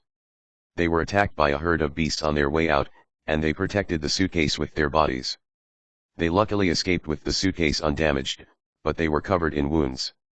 Yang Dian and Ned dragged their exhausted bodies onto the plane and came to Kalos feeling pitiful. They could not save the exploration team and were ready to be blamed by the research institution, as they felt they did not live up to the trust they had been given. A guy with spectacles and looking like someone of a high position walked out the lift and trotted toward the duo with a face full of hope. "Heroes, you have returned." He sounded very welcoming. "Sorry Mr. Kate, we failed the mission," Ned said in a very apologetic tone. Kate's expression changed. "Are they all dead?" "Sorry, they were infected. We couldn't do anything." Yang Dian could not look at Kate's grief-stricken face. "It's not your fault." Seeing Kate taking off his spectacles and rubbing his eyes made the duo feel even worse. Ned took out the metal suitcase and said, "The exploration team asked us to make sure this is delivered to you. It's an important material that can solve the death virus." Kate took over the metal suitcase and gave it a gentle touch. "Sigh, I wish they made it back alive. This is their accomplishment, and we'll never forget that. If we are able to make a cure out of this, it will be named after them." The duo could not agree more. Yang Dian sighed and said, "They are heroes. Not being able to save them is a regret that I'll remember for life. Don't feel that way. Their hard work wouldn't have paid off if not for you guys. You have done what you could, and you shouldn't blame yourselves for that. If you don't mind, we would like to take care of your wounds for free," Kate said with appreciation.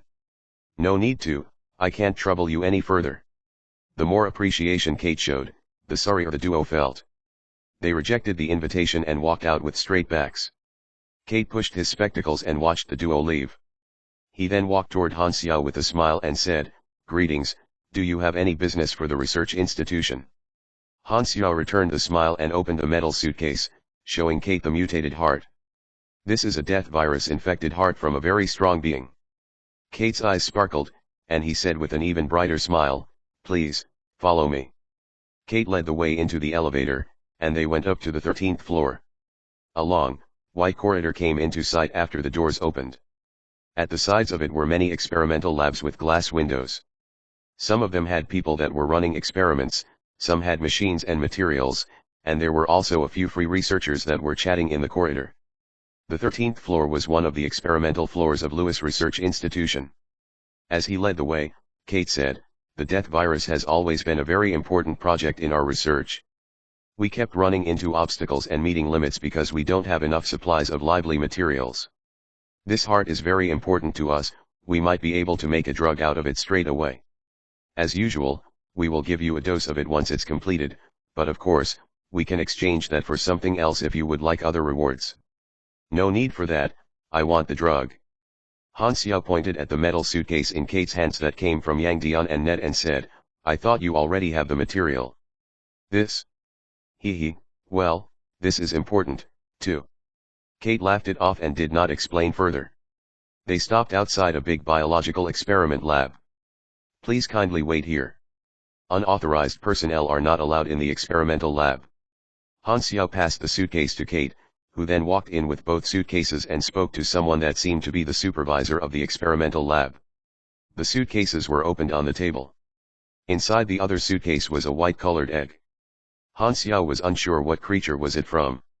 Kate and the lab supervisor spoke quietly, but with Han Xiao's LV-55 senses, he could hear everything they said. What happened to the exploration team? All dead, the supervisor asked. Yes, Kate replied, the heroes couldn't save them. At least the stuff is delivered. Never mind that they died, with this heart, we can make the drugs very soon. What did the heroes say? They felt they couldn't live up to our trust. Hee, employing these heroes is so much cheaper than mercenaries. As long as we give them a good reason, they might even do things for free. Saved me quite some money. You didn't get found out, did you? Of course not, they're stupid and naive. A few lies, and they were easily touched and even almost cried. These so-called heroes are the easiest to convince. A little compliment and appreciation will make them lose their senses. They thought that they did a very honorable thing when they left. I almost burst into laughter. Don't offend these heroes. Do our best to build a good relationship with them. Don't worry, I gave them a good impression. If there are any dangerous things, we can still find them. They will not reject us as long as we give them a good reason. Han Xiao waited calmly without changing his expression. Kate finished the conversation not long after. He came back outside the room and said with a polite smile, it takes 1 day to make the drug. If you don't mind, we can provide a room for you to rest, and the drug will be handed to you as soon as it's done. Okay. Han Xiao did not object. They took the lift to the residential floor, and Han Xiao was given a guest room. Kate mentioned a few areas that he was not allowed to enter and found an excuse to leave. Han Xiao checked the room for cameras and found 2 of them, so he took out his laptop and hacked into the system, controlled the cameras in his room, and set it to a loop. He then hacked into the database of the research institution without hesitation to look at their research projects. Elementary coding was already at the highest level. His hacking skills could get him through most of the firewalls on planet Aquamarine, except for the 6 Nations, Germinal Organization, the core of the Darknet, and a few other large organizations. A small research institution could not stop him at all.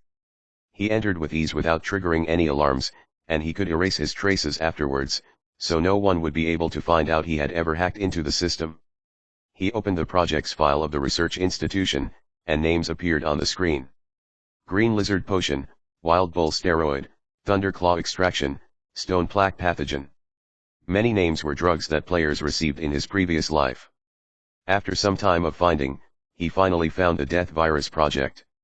Its full name was Death Virus Enhancement Agent.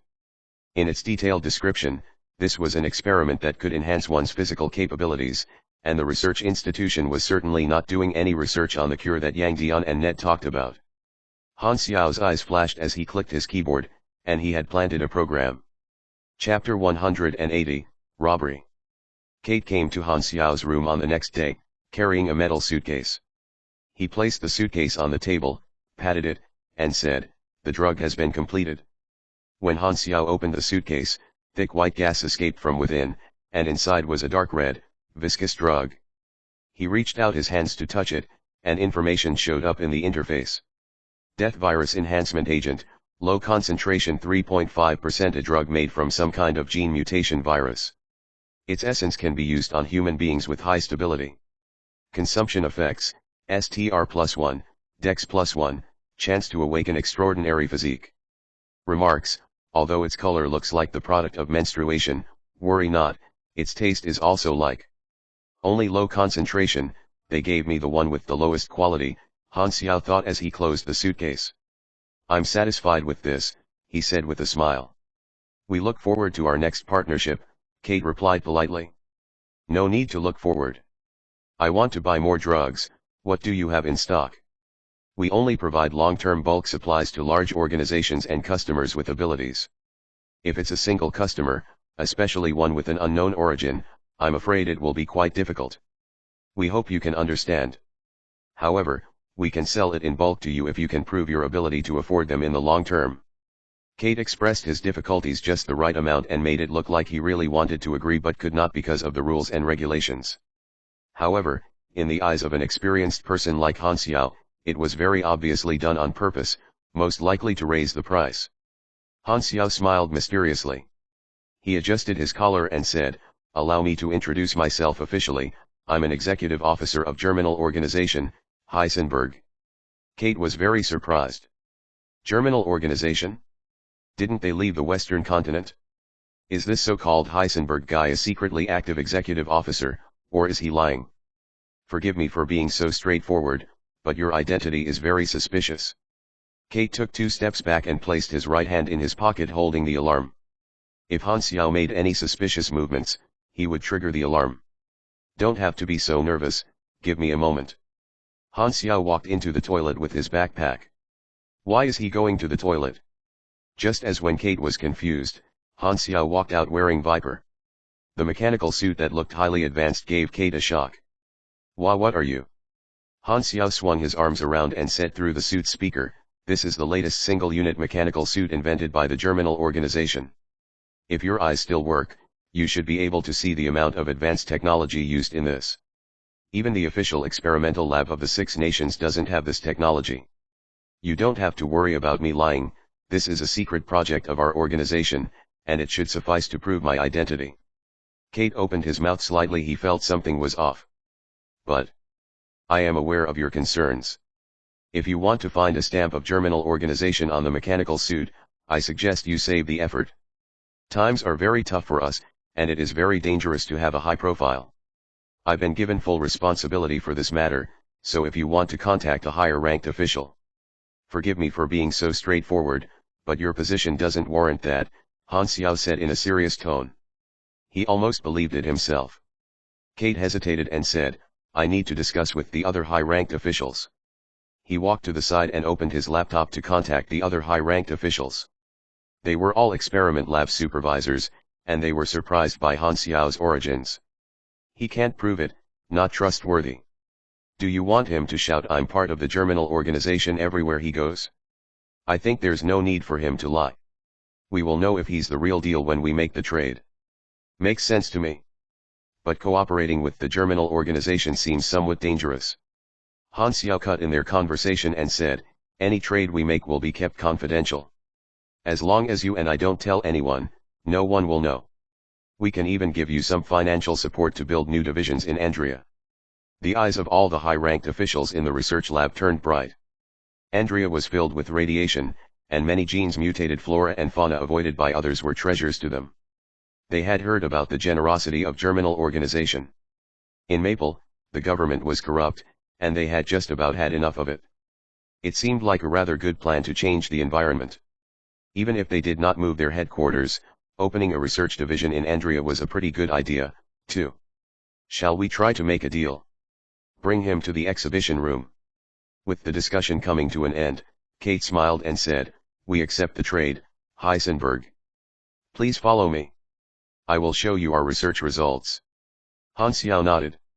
Without taking off the mechanical suit, he followed Kate into the lift, and they descended 2 floors. The drugs exhibition room looked like cold storage from outside the door. Kate entered the password, and the door slid open. Inside was a dark compounded room separated into 2 levels connected by a metal staircase.